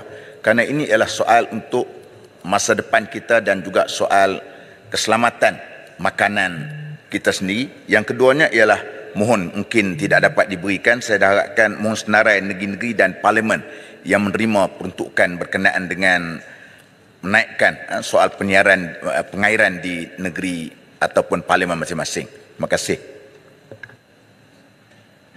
Peruntukan untuk parlimen masing-masing itu saya perlu notis lah. Tapi dari segi pengairan ini kita memang sekarang kita tumpu ni MADA dahulu sebab kemampuan keuangan yang ada setakat ini. Tapi janganlah menganggap saya mendiamkan diri soal misalnya di Kelantan, termasuk di utara Perak. Semua ini perlu kita pertingkatkan pengairan dan sebagainya sebab untuk menaikkan hasil mesti pengairan dan jadual pengairannya tu mesti mengikut masa dan keadaan. Oleh itu peruntukan saya kata tadi setakat ini kita tumpu MADA dan AIDA di tempat-tempat lain. Sebab penambahan peruntukan kepada Kementerian Pertanian yang disebut oleh Menteri Keuangan pada hari itu lebih 700 juta. Sebab itulah kita akan lihat di mana keadaan yang perlu kita perbaiki dan kita memang kita kena anggap kita kena sanction hal beras ni. Katalah 5 tahun lagi siapa pun tak mau jual beras kepada kita. Semua kena berusaha supaya kita cukupkan beras. Ini adalah tanggungjawab semua. Kerajaan federal, kerajaan negeri, ahli parlimen. Yang menyoal hari ini bukan daripada pembangkang. Ini wakil rakyat. Artinya dia tahu denyut nadi rakyat di kawasannya. Hal padi dan sebagainya. Jadi terima kasih di atas pandangan dan soalan. Saya jumpa Tuan Muhammad Nazri bin Abu Hassan Merbok. Assalamualaikum. Pak siku lipat. Soalan saya nombor 4. Assalamualaikum warahmatullahi wabarakatuh dan salam sejahtera Tuan Yang Di-Pertua.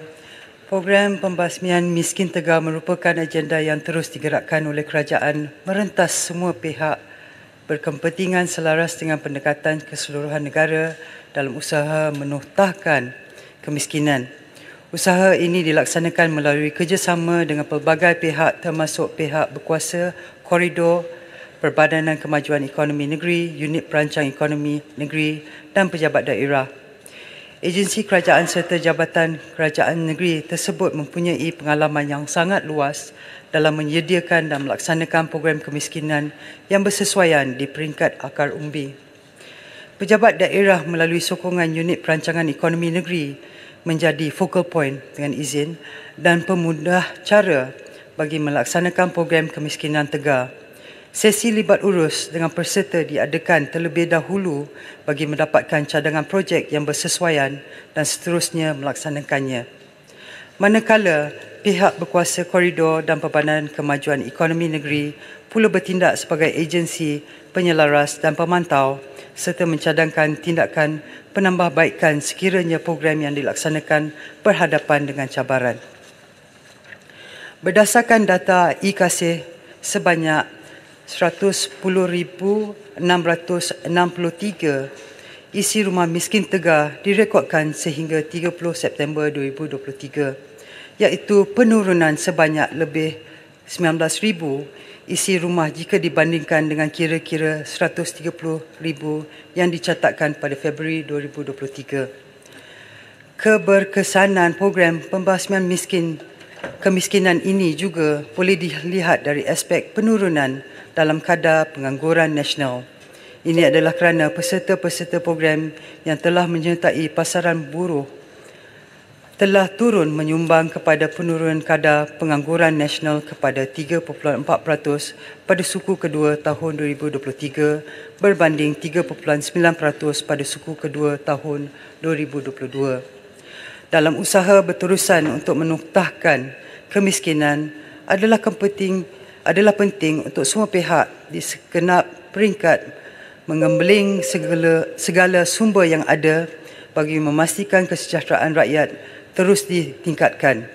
Usaha untuk membantu isi rumah miskin Tegar untuk keluar daripada kemiskinan akan terus dipergiat melalui pewujudan pelbagai peluang pekerjaan dan pengukuhan perlindungan sosial. Sekian, terima kasih. Babak. Kita tahu dalam pelbagai usaha kerajaan untuk menoktahkan kemiskinan ini, despite mohon izin, banyak agensi dan kementerian yang telah menggunakan data e-Kasih ini untuk menyalurkan program bantuan masing-masing. Dan daripada sejak tahun 2007 lagi yang telah diperkenalkan sistem ini, dan sejauh manakah sistem ini berkesan dan membantu dan daripada kementerian-kementerian yang ada tu untuk melihat dan memantau mereka yang telah keluar daripada sistem ini supaya tidak kembali masuk ke dalam sistem, seterusnya menjadi sebahagian daripada penerima bantuan kembali. Yang berhormat, kita seharusnya berusaha bersama.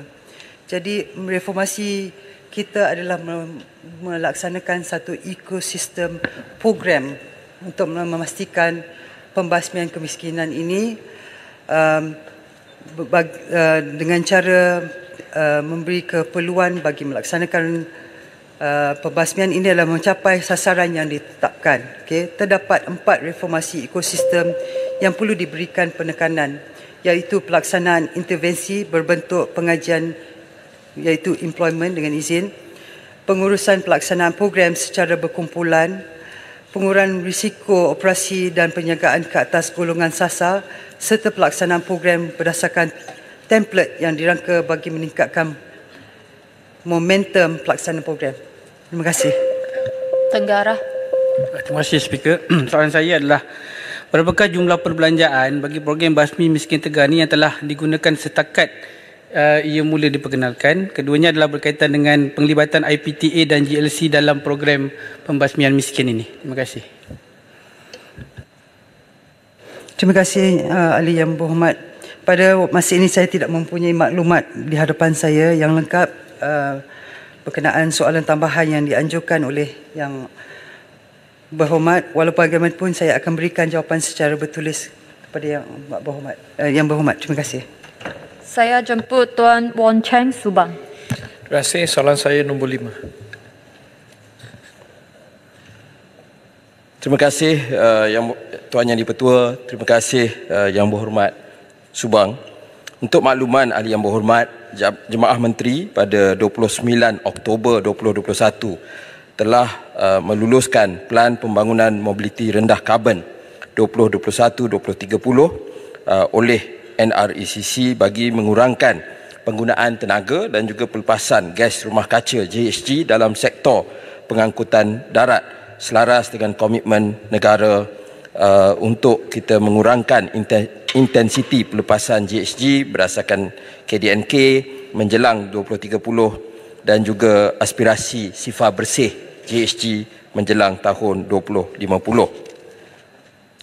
Berdasarkan bidang fokus B, pengurangan penggunaan tenaga dan pelepasan karbon melalui penggunaan mobiliti elektrik telah menetapkan sasaran sebanyak 15% kenderaan elektrik pensendirian dan 15% motosikal elektrik berdasarkan total industry volume. Di samping itu, dianggarkan potensi pengurangan penggunaan tenaga adalah sebanyak 2,000.58 kiloton of oil equivalent dan pengurangan pelepasan GHG sebanyak 2.83 juta tan CO2 pada tahun 2030 bagi sektor pengangkutan darat. Untuk makluman, Malaysia mempunyai kadar pemilikan kereta yang tertinggi berbanding dengan negara-negara jiran. Sebab itu pendekatan kita ialah kita melihat isu ini secara keseluruhan, bukan EV semata-mata. Kita lihat daripada segi pengangkutan awam, kita lihat daripada segi micro mobility, tetapi kita juga tahu ya bahawa bila kita bercakap tentang soal logistik, kita bercakap tentang soal ekosistem ya, dan juga masih ada banyak tempat di luar Lembah Kelang misalnya yang memerlukan kereta ya. Jadi atas sebab itu kita melihat bahawa EV akan menjadi satu alternatif untuk memastikan kita dapat mengurangkan pelepasan GHG di dalam negara kita. Subang. Terima kasih Tuan Speaker dan juga Menteri. Target 1.5 juta ni saya dapat daripada researcher saya ya. Jadi kalau benar kita ada 23 juta kenderaan aktif di jalan raya, maknanya 1.5 juta ni 7% saja. Saya nak tanya, bolehkah kita, sekarang kerajaan Madani lebih fokus kepada isu mampan, bolehkah kita increase target ini ke 20% ataupun sebaiknya 30% lah. Dan soalan tambahan ialah tentang isu insentif kerajaan untuk menggalak rakyat untuk menggunakan EV. Bulan lalu saya melawat China, negara China. Di sana dia ada green number plate untuk kenderaan EV, dan green number plate ni boleh masuk ke bandar, masuk Central Business District semua tanpa had, dan juga bayar tol yang lebih kurang. Ya, kurang lah, bukan lebih kurang. Kurang tol. Terima kasih. Terima kasih Yang Berhormat Subang. Saya setuju bahawa kita mungkin perlu lihat semula angka-angka yang telah kita rangka. Perkara ini banyak berubah dan mungkin kita perlu letak satu sasaran yang lebih tinggi untuk kita dapat capai matlamat kita secara bermakna. Dan saya rasa betul cabaran yang kita hadapi dalam bidang sektor EV ni, dia ada pelbagai kementerian dan agensi. Tetapi the lead agency ialah MITI. Dan sekarang di bawah kerajaan yang baru, MITI juga telah naik taraf the EV Task Force dengan izin. Ya, kalau sekarang menteri-menteri yang terlibat semuanya adalah anggota mesyuarat.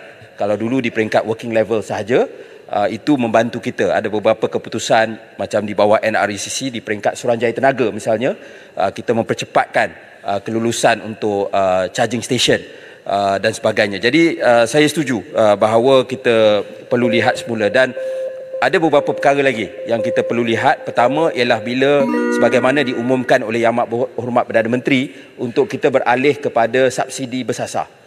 Ya, kalau antara perkara besar, it will be petrol.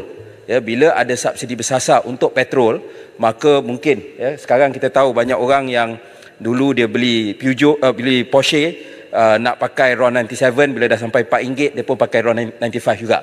Kan, jadi bila kita ada subsidi bersasar berdasarkan pendapatan isi rumah, dia terpaksa bayar the real cost, kemungkinan ramai di antara mereka akan berhijrah kepada EV. Itu juga akan menjadi satu faktor penting di mana kenapa negara-negara lain seperti negara China, EV ni berkembang dengan sangat cepat apabila mereka terpaksa bayar harga sebenar untuk minyak bahan api. Terima kasih Yang Dipertua. Apakah strategi kerajaan untuk meningkatkan kapasiti penjanaan tenaga boleh diperbaharui TBB, penyepaduan stor tenaga dan infrastruktur grid bagi memastikan sasaran kapasiti TBB daripada 40% pada 2035 kepada 70% menjelang 2050 dapat dicapai, dan bagaimanakah kementerian bercadang untuk meningkatkan prestasi amalan ESG mengambil kira kesedaran dan tahap pemahaman terhadap ESG masih rendah dalam kalangan syarikat dan PMKS. Memandangkan pelaksanaan dan pelaporan amalan ESG oleh syarikat di Malaysia buat masa ini adalah bersifat sukarela. Terima kasih Yang Bertua. Tuan Yang Dipertua, ini pendekatan yang sangat kreatif dalam bertanya soalan daripada EV, tenaga boleh baharu dan juga ESG. Tetapi saya cuba jawab apa yang relevan. Pertama sekali ialah antara perkara penting yang di peringkat kerajaan yang kita cuba lakukan. Sebab itu juga soal kecekapan tenaga, pensasaran subsidi bagi elektrik itu juga penting supaya kita dapat kembangkan untuk tingkatkan kapasiti tenaga boleh baharu. Dan kita juga kena bezakan antara kapasiti dengan energy mix. Sekarang kapasiti kita 25%, okeylah, bukan bilangan yang teruk sangat, tetapi kerana sifat tenaga solar itu intermittent, hanya 4-5 jam sehari, dan kita tidak ada kemudahan storage, maka sebenarnya dalam mix kita hanya 6% tenaga boleh baharu, dan itu termasuk hydro. Jadi sebab itu bila kita nak bercakap nak capai 70% kapasiti menjelang tahun 2050, antara perkara besar juga yang diambil oleh kerajaan, kita membenarkan perdagangan tenaga boleh baharu merentas sempadan untuk dua aspek. Pertama ialah kita memerlukan premium untuk kita laburkan semula di dalam grid. Grid memerlukan lebih 180 bilion ringgit untuk kita upgrade supaya bersedia dengan tenaga pulih baharu yang intermittent.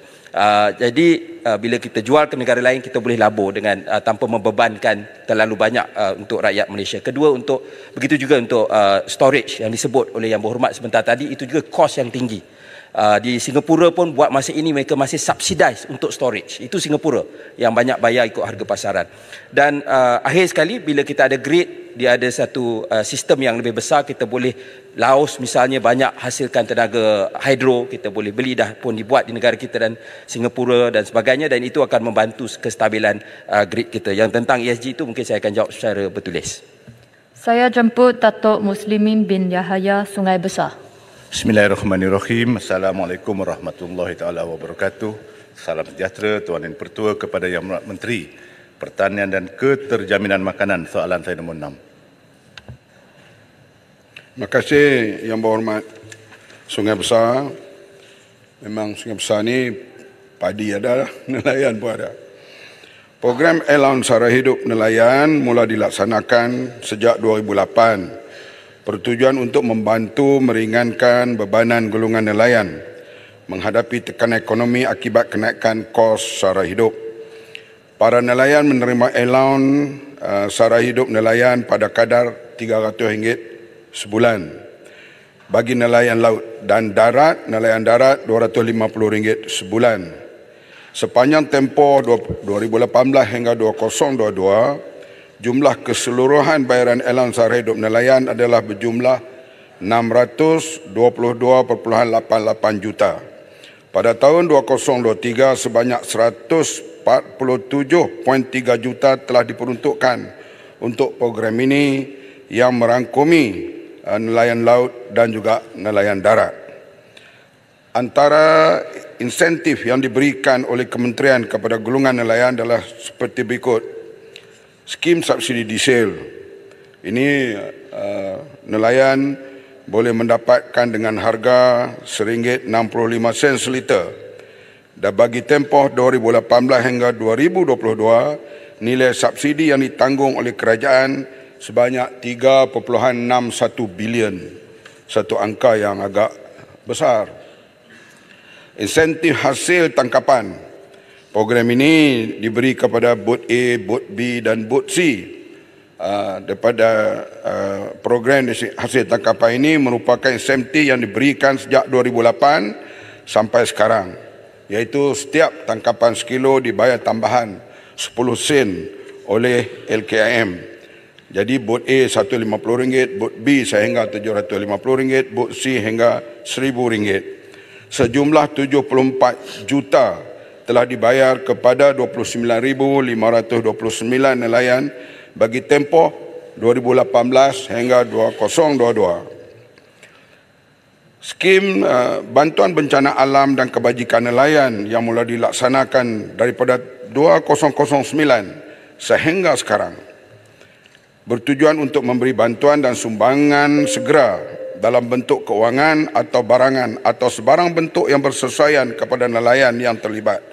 Kemusnahan atau kerosakan harta, benda dan kehilangan nyawa bagi meringankan beban mangsa dan juga keluarga. Sebanyak 7.5 juta telah dibelanjakan bagi tahun 2018-20 hingga tahun 2022 telah memberi manfaat kepada 5,990 nelayan. Bagi tahun 2023, 2 juta telah diperuntukkan untuk pelaksanaan program ini. Yang Berhormat, agak panjang, saya beri jawapan ni lah kepada Yang Berhormat dan balik begitu orang kampung tau. Okey, baik. Terima kasih. Sungai Besar. Terima kasih kepada Tuan Yang Pertua, terima kasih kepada Menteri. Yang Menteri kita tahu memang insentif kepada nelayan memang sangat banyak. Sebenarnya yang Berhormat tadi nyatakanlah sara hidup, pendekatan hasil, bahan api, prasarana. Tetapi sebenarnya Yang Berhormat, pembeli hasil laut iaitu rakyat terpaksa membayar harga yang tinggi. Contohnya ikan kembung pernah mencecah antara RM15 hingga RM20 sekilo. Jadi persoalan saya, bagaimana rasanya kerajaan nak membantu persatuan nelayan khususnya sebagai usaha meningkatkan keupayaan perusahaan termasuk dari segi kos penyelenggaraan, peralatan asas nelayan, atau kita meningkatkan lagi insentif yang lebih baik dalam masa yang sama rakyat dapat bekalan protein iaitu hasil ikan ini dijual di pasaran dengan harga lebih murah lagi. Bagaimana Yang Berhormat? Terima kasih. Itu LKM memainkan peranan. Mereka kadang-kalanya membeli dan mereka ada bilik sejuk yang banyak untuk stok bahan-bahan ini. Tetapi nak mengawal harga, misalnya ikan kembung, kalau musim tangkapannya kurang itu, maka harga basahnya itu, harga ikan basah itu agak tinggi. Tetapi kita ada, LKM menyediakan ikan beku, ikan kembung yang besar itu, yang dijual kalau di pasar-pasar Fama atau pasar Peladang atau pasar LKM, dia dengan harga RM10 sahaja dengan ikan kembung yang diimport lah, yang begitu besar, yang dibekukan. Jadi ini untuk menyeimbangi keadaan. Sebab itulah intervensi sentiasa dilakukan. Apabila berlaku kenaikan harga ikan begitu tinggi, kita tahu nelayan kadang-kadang sebahagiannya dia makan, tapi dia jual. Kadang-kadang dia dapat, memanglah permainan orang tengah, kita nak panggil orang tengah ke, broker ke, mereka ini kadang-kalanya kalau kita beli di tepi laut dengan berada di pasar begitu tinggi sekali. Jadi LKM intervene sebanyak mana yang mereka mampu untuk menyeimbangi harga ikan ini. Terima kasih. Balik Pulau. Terima kasih Tuan Speaker. Terima kasih Menteri. Sebenarnya dalam keadaan iklim yang tidak menentu sekarang ni, kadang-kadang para nelayan tidak dapat ke laut untuk mencari ataupun angkat ikan, dan ini akan menyebabkan pendapatan mereka jatuh. Dan apakah ada strategi tertentu untuk membantu para nelayan dari segi meningkatkan pendapatan dan juga menguruskan kewangan mereka? Contohnya apabila ada insurans untuk membantu mereka apabila kes-kes seperti bencana ataupun kebakaran. Sebab baru ni di balik pulau ada 5 bot terbakar dan dia tidak dapat langsung bantuan daripada LKM, dan ahli parlimen terpaksa mengeluarkan peruntukan untuk membantu nelayan tersebut. Jadi adakah pihak kementerian mempunyai ada strategi tertentu untuk membantu nelayan? Terima kasih. Balik pulau, bila keadaan cemas itu, wakil rakyat menggunakan peruntukan wakil rakyat, itulah bagus. Baik, itulah yang tak ada, kita ada agensi-agensi lain, badan kebajikan, kita boleh mengadu kepada kerajaan negeri dan berbagai-bagai inisiatif boleh dibantu dengan berbagai termasuk ICU, dan kita semua tahu tempat-tempat kita mengadu dalam keadaan kecemasan itu. Jadi inilah yang kita dulu Bang Mat pun tak dapat sebab dia jawab macam tu. Tak boleh macam itu. Sila duduk. Saya tak dapat, tapi majoriti cukup besar. Tapi kita kata tu badan yang lain, tiasa Kementerian Kebajikan, Kementerian ada berbagai insentif yang ada. Cuma pihak pengadu ada atau pihak wakil rakyat adalah rajin mencari di mana ruang untuk membantu jika berlaku soal-soal cemas seperti itu. Dan kita menjamin bahawa kita tidak mau dalam apa keadaan pun rakyat Malaysia ini lapar. Kita tidak mau lagi bendera putih dinaikkan kalau berlaku apa-apa sekalipun, seperti yang berlaku 3 tahun dulu. Terima kasih. Saya jemput Dr. Richard Rapu alias Aman Anak Begri Petong. Terima kasih Puan Timbalan Yang Dipertua. Oktober bulan ke-10. Soalan saya yang ke-7. Terima kasih. Terima kasih Datuk Yang Dipertua. Terima kasih Yang Berhormat yang bertanya soalan Saudara Rapu. Merujuk kepada dasar penubuhan Politeknik Metro dalam Rancangan Malaysia ke-9 dan Rancangan Malaysia ke-10, penubuhan Politeknik Metro menggunakan pendekatan doing more with less dan tidak memerlukan capital expenditure yang tinggi kerana ia akan dilaksanakan di bangunan komersial sedia ada di bandar-bandar tanpa sebarang kemudahan asrama. Kewujudan Politeknik Metro merupakan kaedah yang baik dalam menghasilkan pekerja berkemahiran tinggi yang menepati keperluan industri dan dalam masa yang sama menjimatkan perbelanjaan kerajaan kerana tidak perlu menyediakan infrastruktur yang menelan kos yang terlalu tinggi. Sasaran pelajar Politeknik Metro adalah daripada kalangan penduduk tempatan atau pelajar harian commuting students dengan izin yang mempunyai penginapan sendiri dalam jarak yang berdekatan. Justru isu kemudahan asrama di Politeknik Metro akan dikaji dan diperhalusi keperluannya, dan dalam masa yang sama pihak Politeknik Metro berperanan menjadi pemudah cara hal-hal berkaitan penginapan kepada pelajar-pelajarnya dalam memastikan penyampaian perkhidmatan kepada pihak berkepentingan tidak terjejas. Walau bagaimanapun, inisiatif yang telah diambil oleh Politeknik Metro sebelum pendaftaran pelajar adalah dengan bahagian al-ehwal pelajar mengumpul maklumat pengusaha rumah sewa di kawasan sekitar, dan maklumat ini akan diberikan kepada pelajar yang memerlukan penginapan. Terima kasih. Betong. Terima kasih Puan Timbalan Jadi Ketua. Terima kasih Yang Berhormat Menteri di atas jawapan yang diberikan tadi. Untuk makluman Yang Berhormat Menteri, Betong sekejap hilang pula. Hasrat asal kita dulu adalah untuk kerajaan membina sebuah politeknik konvensional, tapi pada masa itu disebabkan oleh kekangan bajet, maka tawaran daripada kementerian masa itu ialah Politeknik Metro, maka kita terima sajalah. Jadi bagi kawasan luar bandar dan pekan kecil macam Betong, ianya mempunyai kekurangan dari segi infrastruktur seperti yang dinyatakan oleh Menteri tadi dalam dasar penubuhan Politeknik Metro, dan kekurangan rumah-rumah untuk disewa. Maka di samping itu kebanyakan pelajar adalah terdiri daripada golongan B40 yang datang daripada rumah panjang dan kampung yang jauh dari Betong. Dan Politeknik Metro ni memang lebih sesuai untuk bandaraya dan bandar-bandar.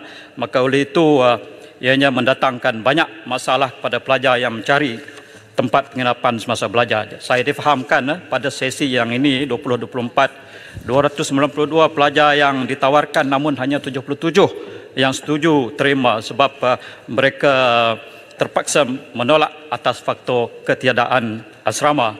Jadi yang setuju terima tadi mengambil kos dalam 200-300 sebulan untuk belanja sewa rumah, dan satu semester dalam 100,000 hingga 1,500 untuk menyewa bilik, tidak termasuk makan dan kos-kos lain. Oleh itu, soalan saya kepada Menteri ialah, adakah kerajaan mempunyai perancangan untuk menaik taraf Politeknik Metro Betong kepada satu politeknik konvensional yang dilengkapi oleh segala kemudahan asrama dan kuartus untuk kaki tangan? Apakah keperluan dan syarat-syarat yang bolehkan sesebuah Politeknik Metro dinaik taraf kepada sebuah politeknik konvensional, dan berapakah anggaran kos penubuhan sebuah politeknik konvensional memandangkan Betong amatlah strategik untuk tujuan tersebut. Sekian, terima kasih.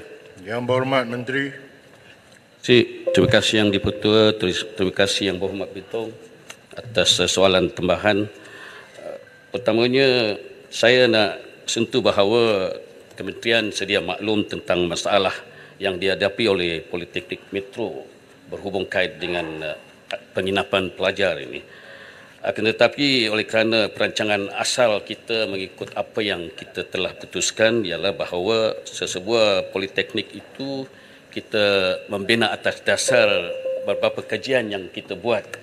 Antaranya sememangnya lah di atas kemampuan kita atau keupayaan kita, baik dari segi bajet yang ada, kesesuaian program di tempat yang kita nak laksana, tenaga pengajar yang tersedia, berbagailah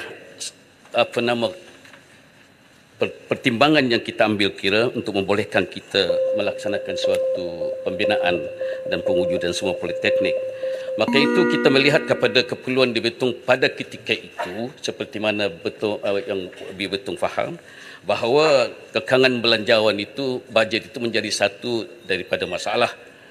Tapi oleh kerana keprihatinan kita kerajaan ingin memastikan kita boleh menyampaikan pendidikan yang terbaik mungkin, Makanya atas dasar alasan itu kita mewujudkan sebuah politeknik metro yang mana kita sudah maklum bahawa politeknik metro ini tidak punya asrama yang disediakan bersama.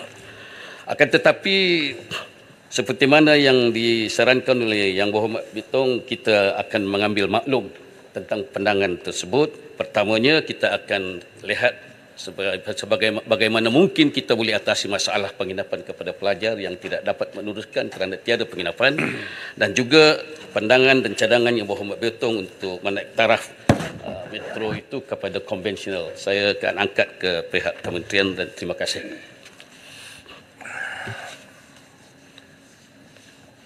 Silakan Yang Berhormat. Baik, terima kasih kepada Tuan Yang Di-Pertua, Datuk Yang Di-Pertua. Soalan tambahan saya untuk soalan 7. Adakah pihak kementerian telah mengkaji keperluan untuk memperluaskan skop program pengajian sepenuh masa atau kursus-kursus yang berasaskan perkhidmatan serta kursus pendek di bawah program pengajian sepanjang hayat?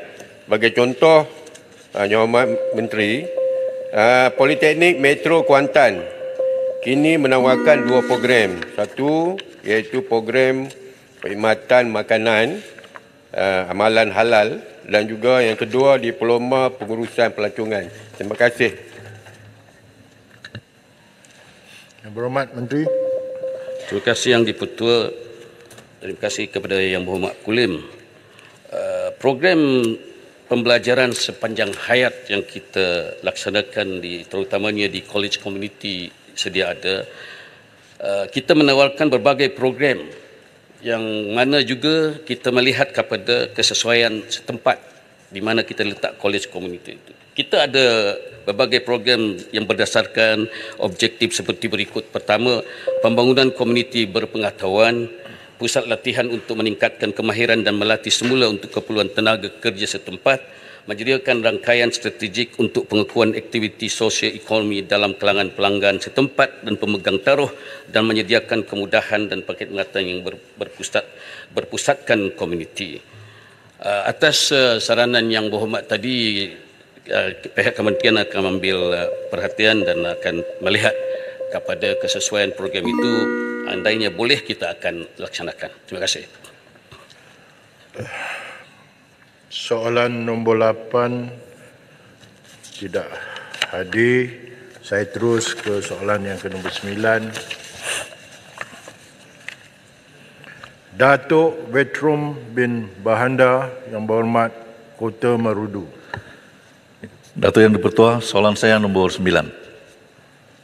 Yang Berhormat Menteri. Bismillahirrahmanirrahim. Datuk Yang Di-Pertua, Kementerian Pelancongan Seni dan Budaya MOTEK telah menggubal Pelan Eko Pelancongan Kebangsaan 2.0 sebagai panduan kepada setiap kerajaan negeri untuk membangun dan menguruskan produk pelancongan berteraskan alam sekitar atau ekopelancongan, termasuk konservasi, pemeliharaan alam semula jadi serta promosi dan pemasaran. Pelan Ekopelancongan Kebangsaan ini telah mengenal pasti kluster ekopelancongan Kota Kinabalu, Kota Belud, Kota Marudu, Kudat sebagai salah satu daripada 60 kluster ekopelancongan di Malaysia yang berpotensi dibangunkan bagi merangsang ekonomi setempat. Pelbagai aktiviti rekreasi dan ekopelancongan boleh dipromosikan di kluster ini seperti diving, snorkeling, kembara hutan, hiking, beriadah dan sebagainya. Untuk makluman ahli yang berhormat Kota Marudu yang disayangi, pelan jangka pendek dan pelan jangka panjang pembangunan di daerah Kota Marudu adalah di bawah perancangan dan pelaksanaan Kerajaan Negeri Sabah. Oleh yang demikian, MOTEK sentiasa bekerjasama dengan Kerajaan Negeri Sabah dan bersedia untuk mempertimbangkan sebarang permohonan projek baharu asalkan ianya selaras dengan hala tuju dan keutamaan Kerajaan Negeri Sabah bagi menaik taraf infrastruktur kemudahan pelancongan di daerah Kota Marudu khususnya dan di negeri Sabah amnya. Sehubungan dengan itu, MOTEK melalui rolling plan ketiga Rancangan Malaysia ke-12 RP3 RP ke-12 juga telah meluluskan sebanyak 4 projek penyelenggaraan dan naik taraf di Parlimen Kota Marudu dengan jumlah peruntukan sebanyak ringgit Malaysia RM1,050,000 seperti berikut. Pertama, penyelenggaraan kemudahan pondok rehat dan kawasan rekreasi di substesen Serinsim, Kota Marudu. Kedua, menaik taraf jalan pelancongan dari gravel ke konkrit ke perumahan Tobilong. Ketiga, menaik taraf jalan pelancongan dari gravel ke konkrit di Borneo di Panggung. Dan keempat, menaik taraf jalan pelancongan dari gravel ke konkrit di pusat rekreasi Kampung Tangkul, Pantai Ria. Jangan risau YB, sabar sentiasa di hatiku. Sekian, terima kasih. Soalan tambahan yang berhormat. Terima kasih Yang Dipertua, terima kasih atas jawapan Menteri yang begitu menyeluruh. Soalan tambahan saya, bolehkah saya mencadangkan kepada pihak kementerian untuk peruntukan khas beberapa keperluan utama untuk beberapa tempat yang amat berpotensi untuk tujuan pelancongan yang mempunyai impak ekonomi kepada rakyat Kota Marudu. Terima kasih. Terima kasih di atas soalan tambahan Yang Berhormat Kota Marudu. Apa jua yang diperlukan ataupun permohonan yang mahu diutarakan, pihak Motek sentiasa mengalu-alukannya. Apatah lagi Yang Berhormat Kota Marudu senegeri dengan saya. Jadi ianya menjadi kewajipan saya untuk melihat perkara ini dengan secara serius. Tetapi setiap permohonan mestilah dibincangkan dan dibawa ke peringkat kerajaan negeri melalui unit penilaian ekonomi negeri ataupun perancangan ekonomi negeri serta pejabat Motek di negeri Sabah. InsyaAllah apa jua permohonan yang membawa kebaikan kepada industri setempat, kita akan bantu. Tekan Yang Berhormat. Baik, terima kasih Tuan Speaker, terima kasih Timbalan Menteri. Mungkin soalan saya ni agak umum sikitlah. Baik, kalau kita tengok ada beberapa negara dalam dunia ni, mereka memiliki tapak arkeologi yang dijadikan sebagai pusat pelancongan. Ini secara umum sikitlah. Jadi apa perancangan daripada pihak Motek khususnya dalam menjadikan tapak-tapak arkeologi yang ada di negara kita ni menjadi sebahagian daripada tempat pelancongan, tarikan pelancong dan juga mungkin menjadikan sebagai satu sumber pendapatan negara. Baik, terima kasih. Dia agak umum sikitlah. Yang Berhormat Menteri. Terima kasih Yang Berhormat Pematang Pau. Walaupun soalan yang diajukan luar daripada topik yang kita bincangkan, tapi saya cuba jawab sikit-sikit apa yang bolehlah. Di bawah Jabatan Warisan Negara, ianya menjadi tanggungjawab mereka untuk melihat pusat ekologi ataupun pusat warisan ataupun tapak ekologi ataupun tapak warisan yang ada di negara kita. Untuk makluman Yang Berhormat Pematang Pau, pada tahun ini sahaja kita telah menandatangani persefahaman ataupun MOU dengan beberapa buah universiti spesifik untuk melihat bagaimana kita boleh satu memastikan tapak warisan itu dipelihara dengan baik. Keduanya juga seperti yang dibangkitkan oleh Yang Berhormat Pematang Pau, ianya juga berkaitan bagaimana kita boleh mengangkat tapak warisan ini sebagai salah satu tempat pelancongan, kalau bukan utama tetapi menjadi salah satu tempat yang penting. InsyaAllah perancangan itu memang di bawah kelolaan Jabatan Warisan Negara dan saya percaya ianya akan dipastikan setiap tindakan memang akan melibatkan bukan sahaja pihak kementerian tetapi juga pihak kerajaan negeri untuk kita mengangkat tapak warisan. Ini sebagai salah satu sumber utama pelancongan kita. Terima kasih. Soalan yang ke-10 dipersilakan Datuk Dr. Nik Muhammad Zawabi bin Haji Saleh Yang Berhormat Pasir Putih. Assalamualaikum warahmatullahi wabarakatuh. Soalan saya yang ke-10.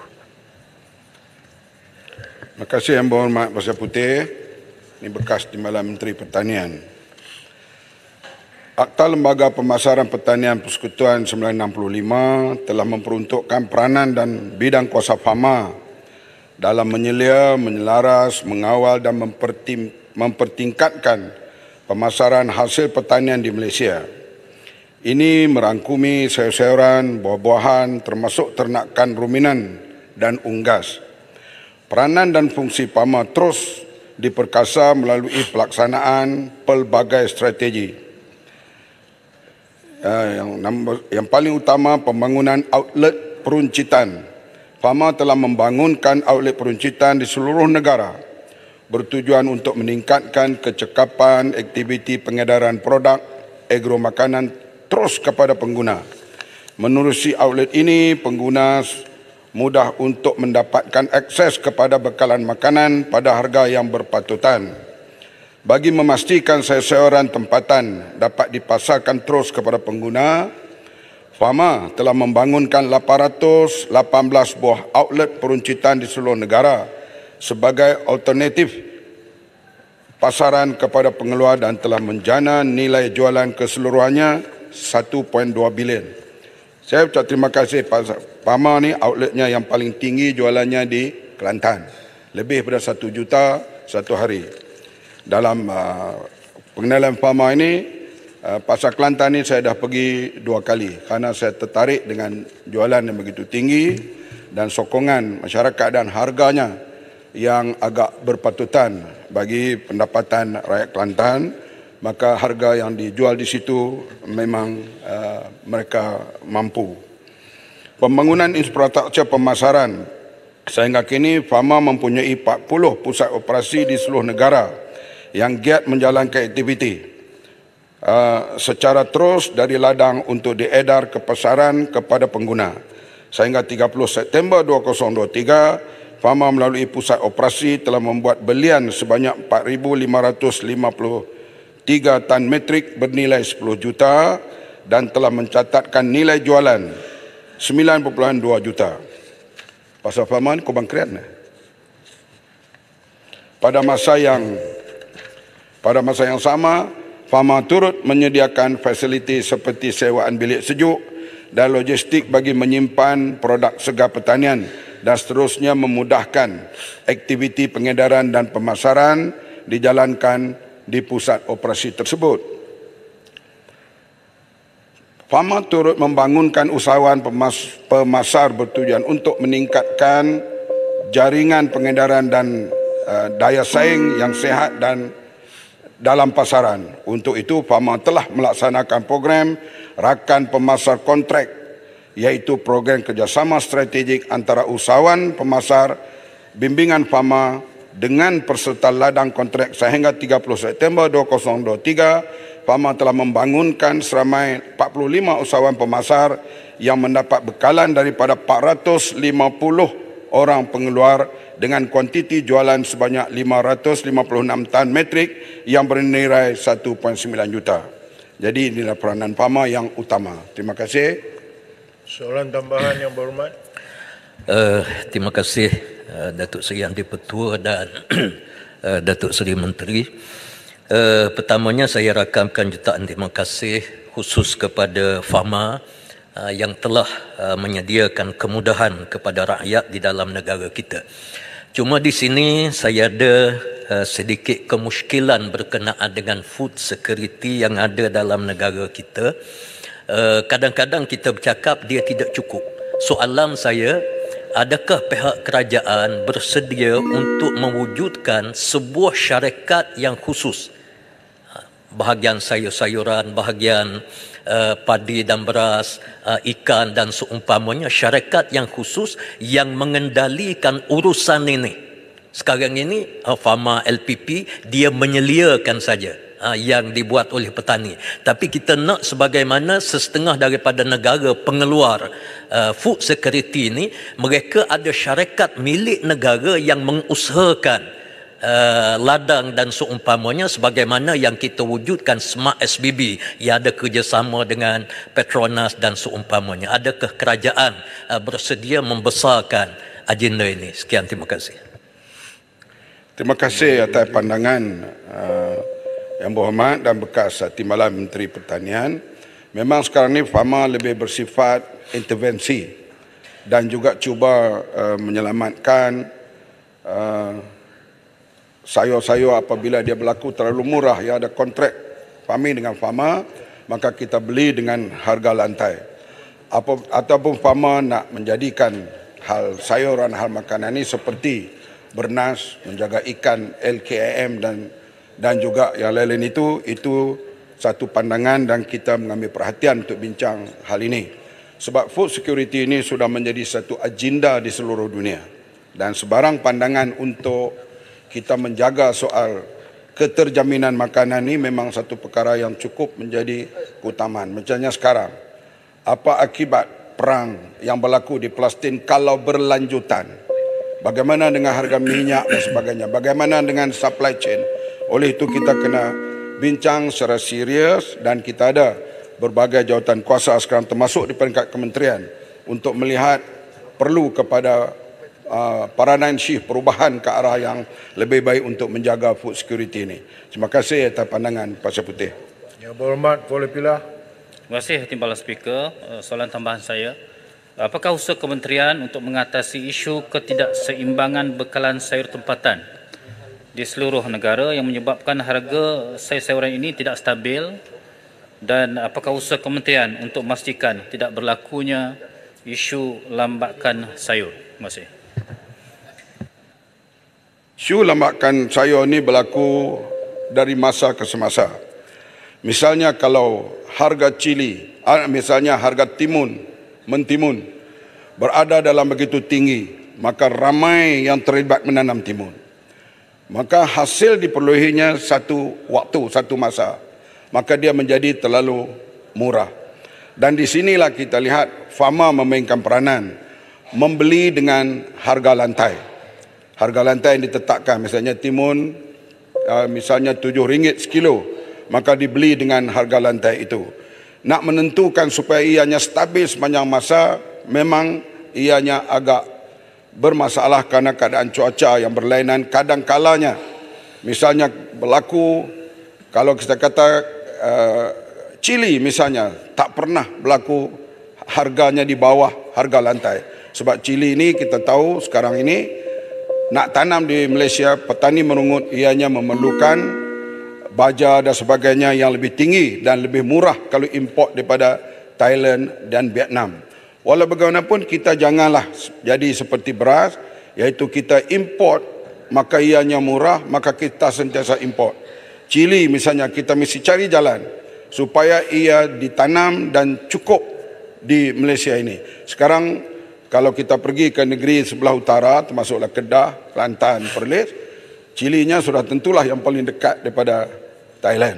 Karena ianya lebih murah. Tapi kita tak boleh bergantung selama-lamanya sebegitu rupa. Oleh itu pandangan ahli parlimen tadi amat baik untuk kita fikir bersama, mengusahakan bersama, bukan fikir saja, supaya barang-barang makanan yang boleh diusahakan di tanah air kita dapat disediakan oleh para petani kita. Terima kasih.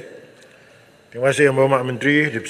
Berikutannya soalan yang ke-11, Tuan Haji Yusof bin Abdul Wahab Yang Berhormat Tanjung Manis.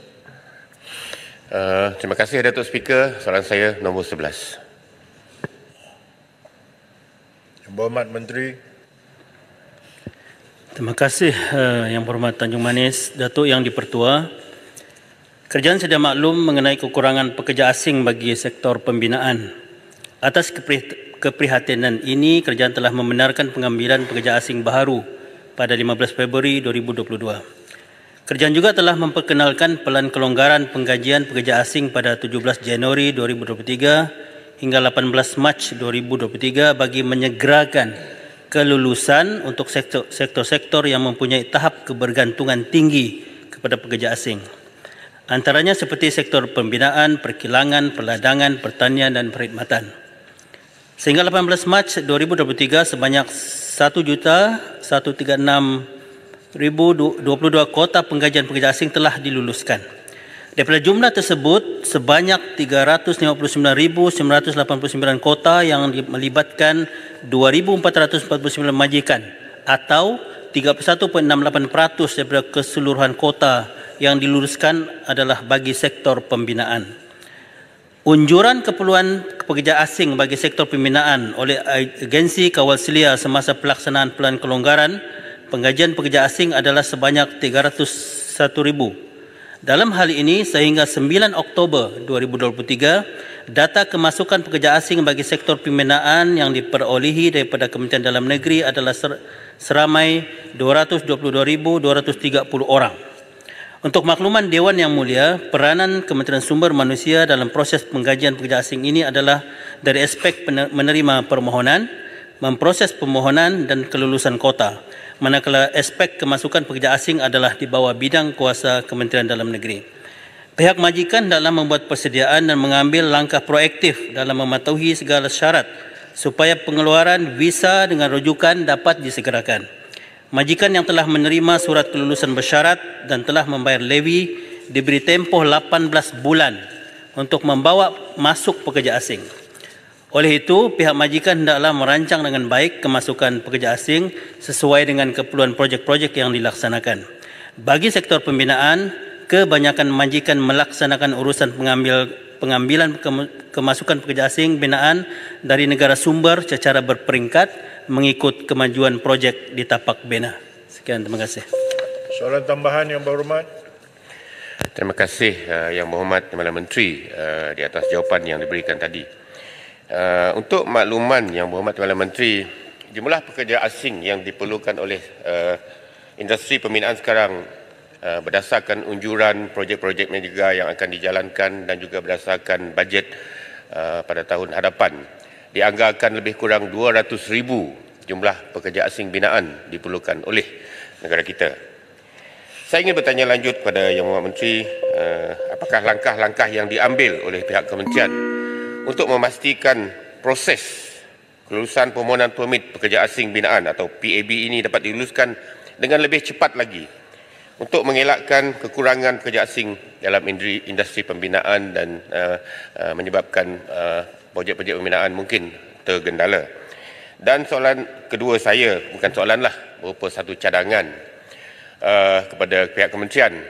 Untuk pekerja asing binaan dalam industri pembinaan sahaja, bolehkah kementerian memberi kelulusan kepada CLAB iaitu sebuah anak syarikat CIDB untuk mengurus kemasukan pekerja asing binaan ini supaya latihan, penguatkuasaan, pemantauan, penjejakan, pengesanan, tracking lah pekerja-pekerja asing binaan ini daripada satu projek ke satu projek yang lain dapat dijalankan dengan lebih berkesan lagi. Jadi kita tak adalah keterisan dari segi kehilangan pekerja-pekerja setelah mereka terlibat dalam bidang pembinaan. Itu satu cadangan daripada saya. Terima kasih. Yang Berhormat Menteri. Terima kasih soalan tambahan Yang Berhormat Tanjung Manis. Seperti yang saya sebut tadi, mengikut unjuran yang telah dibuat pada awal tahun ini sebanyak 301,000 yang diperlukan. Jadi angka 200,000 yang disebut tadi itu mungkin angka yang agak baru untuk kita fikirkan bersama bagaimana kita dapat menyelesaikan masalah 200,000 ini. Dan seperti yang saya sudah maklumkan tadi bahawa antara peranan penting Kementerian Sumber adalah memastikan permohonan kota dan memproses permohonan, dan Kementerian Dalam Negeri akan mengurus kemasukan pekerja-pekerja asing, dan kita minta supaya majikan-majikan supaya dapat memastikan bahawa pekerja asing yang dibawa masuk itu mesti dalam tempoh 18 bulan. Kalau tidak dia akan luput. Jadi itu akan menjejaskan sektor pembinaan kita. Dan berkaitan dengan cadangan daripada Tanjung Manis tentang CLAB ataupun CIDB untuk mengurus, sebenarnya polisi sudah membenarkan untuk CLAB mengurus pekerja asing yang melebihi 100 orang. Sebelum ini memang polisi juga membenarkan supaya CIDB mengurus yang kurang daripada 100 orang. Melebihi 100 orang pun dibenarkan, tetapi itu sebagai suatu pilihan kepada pihak majikan. Jadi Saya fikir Kementerian Sumber Manusia sedia berbincang dengan bersama Kementerian Kerja Raya berhubung mekanisme yang perlu dilaksanakan tentang cadangan tersebut, dan kita sentiasa terbuka untuk Kementerian Kerja Raya untuk berbincang dengan Kementerian Sumber Manusia, dan menterinya ada di sini. Sekian, terima kasih. Berhormat Macang. Ya, terima kasih Tuan Di-Pertua Yang Berhormat Menteri. Saya maklum bahawasanya kerajaan kita tidak mahu lebih ramai pekerja asing dalam sektor pembinaan ini berterusan. Sebab itulah saya yakin Menteri Kerja Raya ada maklum tentang perancangan CIDB untuk menggalakkan penggunaan teknologi IBS supaya produktiviti kita meningkat dan kurang bergantung pada pekerja asing. Jadi bagaimana perancangan manpower planning antara kedua kementerian untuk memastikan kita ada bilangan pekerja asing dalam sektor binaan yang optimum sahaja, bukan berterusan kita mengambil pekerja asing sehingga membuatkan gaji pekerja tempatan rendah dan sebagainya. Terima kasih. Yang Berhormat Menteri. Terima kasih Yang Berhormat Macang. Memang untuk makluman semua, setakat ini rekod yang kita ada mengikut unjuran yang dibuat oleh Kementerian Ekonomi, kita akan pastikan bahawa hanya 15% daripada pekerja asing di negara ini berbanding dengan keseluruhan tenaga kerja kita. 5%. Dan sekarang ini yang telah diumumkan semalam oleh Yang Menteri Kementerian Dalam Negeri dan juga Kementerian Sumber Manusia, kita sudah melangkaui pekerja asing di negara ini. Sudah terdapat lambakan. Sekarang ini sepatutnya unjuran kita 2.4 juta. Tapi sekarang ini dengan program yang kita buat, pelan kelonggaran, setakat ini sudah 2.7 juta pekerja asing yang terdapat di dalam negara ini secara fizikal. Dan ini sudah melebihi. Jadi memang ada kita perlukan kerjasama semua untuk pastikan bahawa kita dapat melahirkan satu, penggunaan teknologi baru, automasi dan juga kaedah pembinaan yang baru, dan juga kita mau melahirkan bakat-bakat tempatan kita. Sudah agak kritikal untuk kita melahirkan bakat tempatan kita supaya kita dapat memenuhi keperluan-keperluan yang diperlukan oleh industri. So itu yang terkini. Okey, sekian, terima kasih. Terima kasih Yang Berhormat. Yang Berhormat, sekarang tamatlah sesi untuk waktu pertanyaan-pertanyaan bagi jawapan lisan pada hari ini. Terima kasih Yang Berhormat.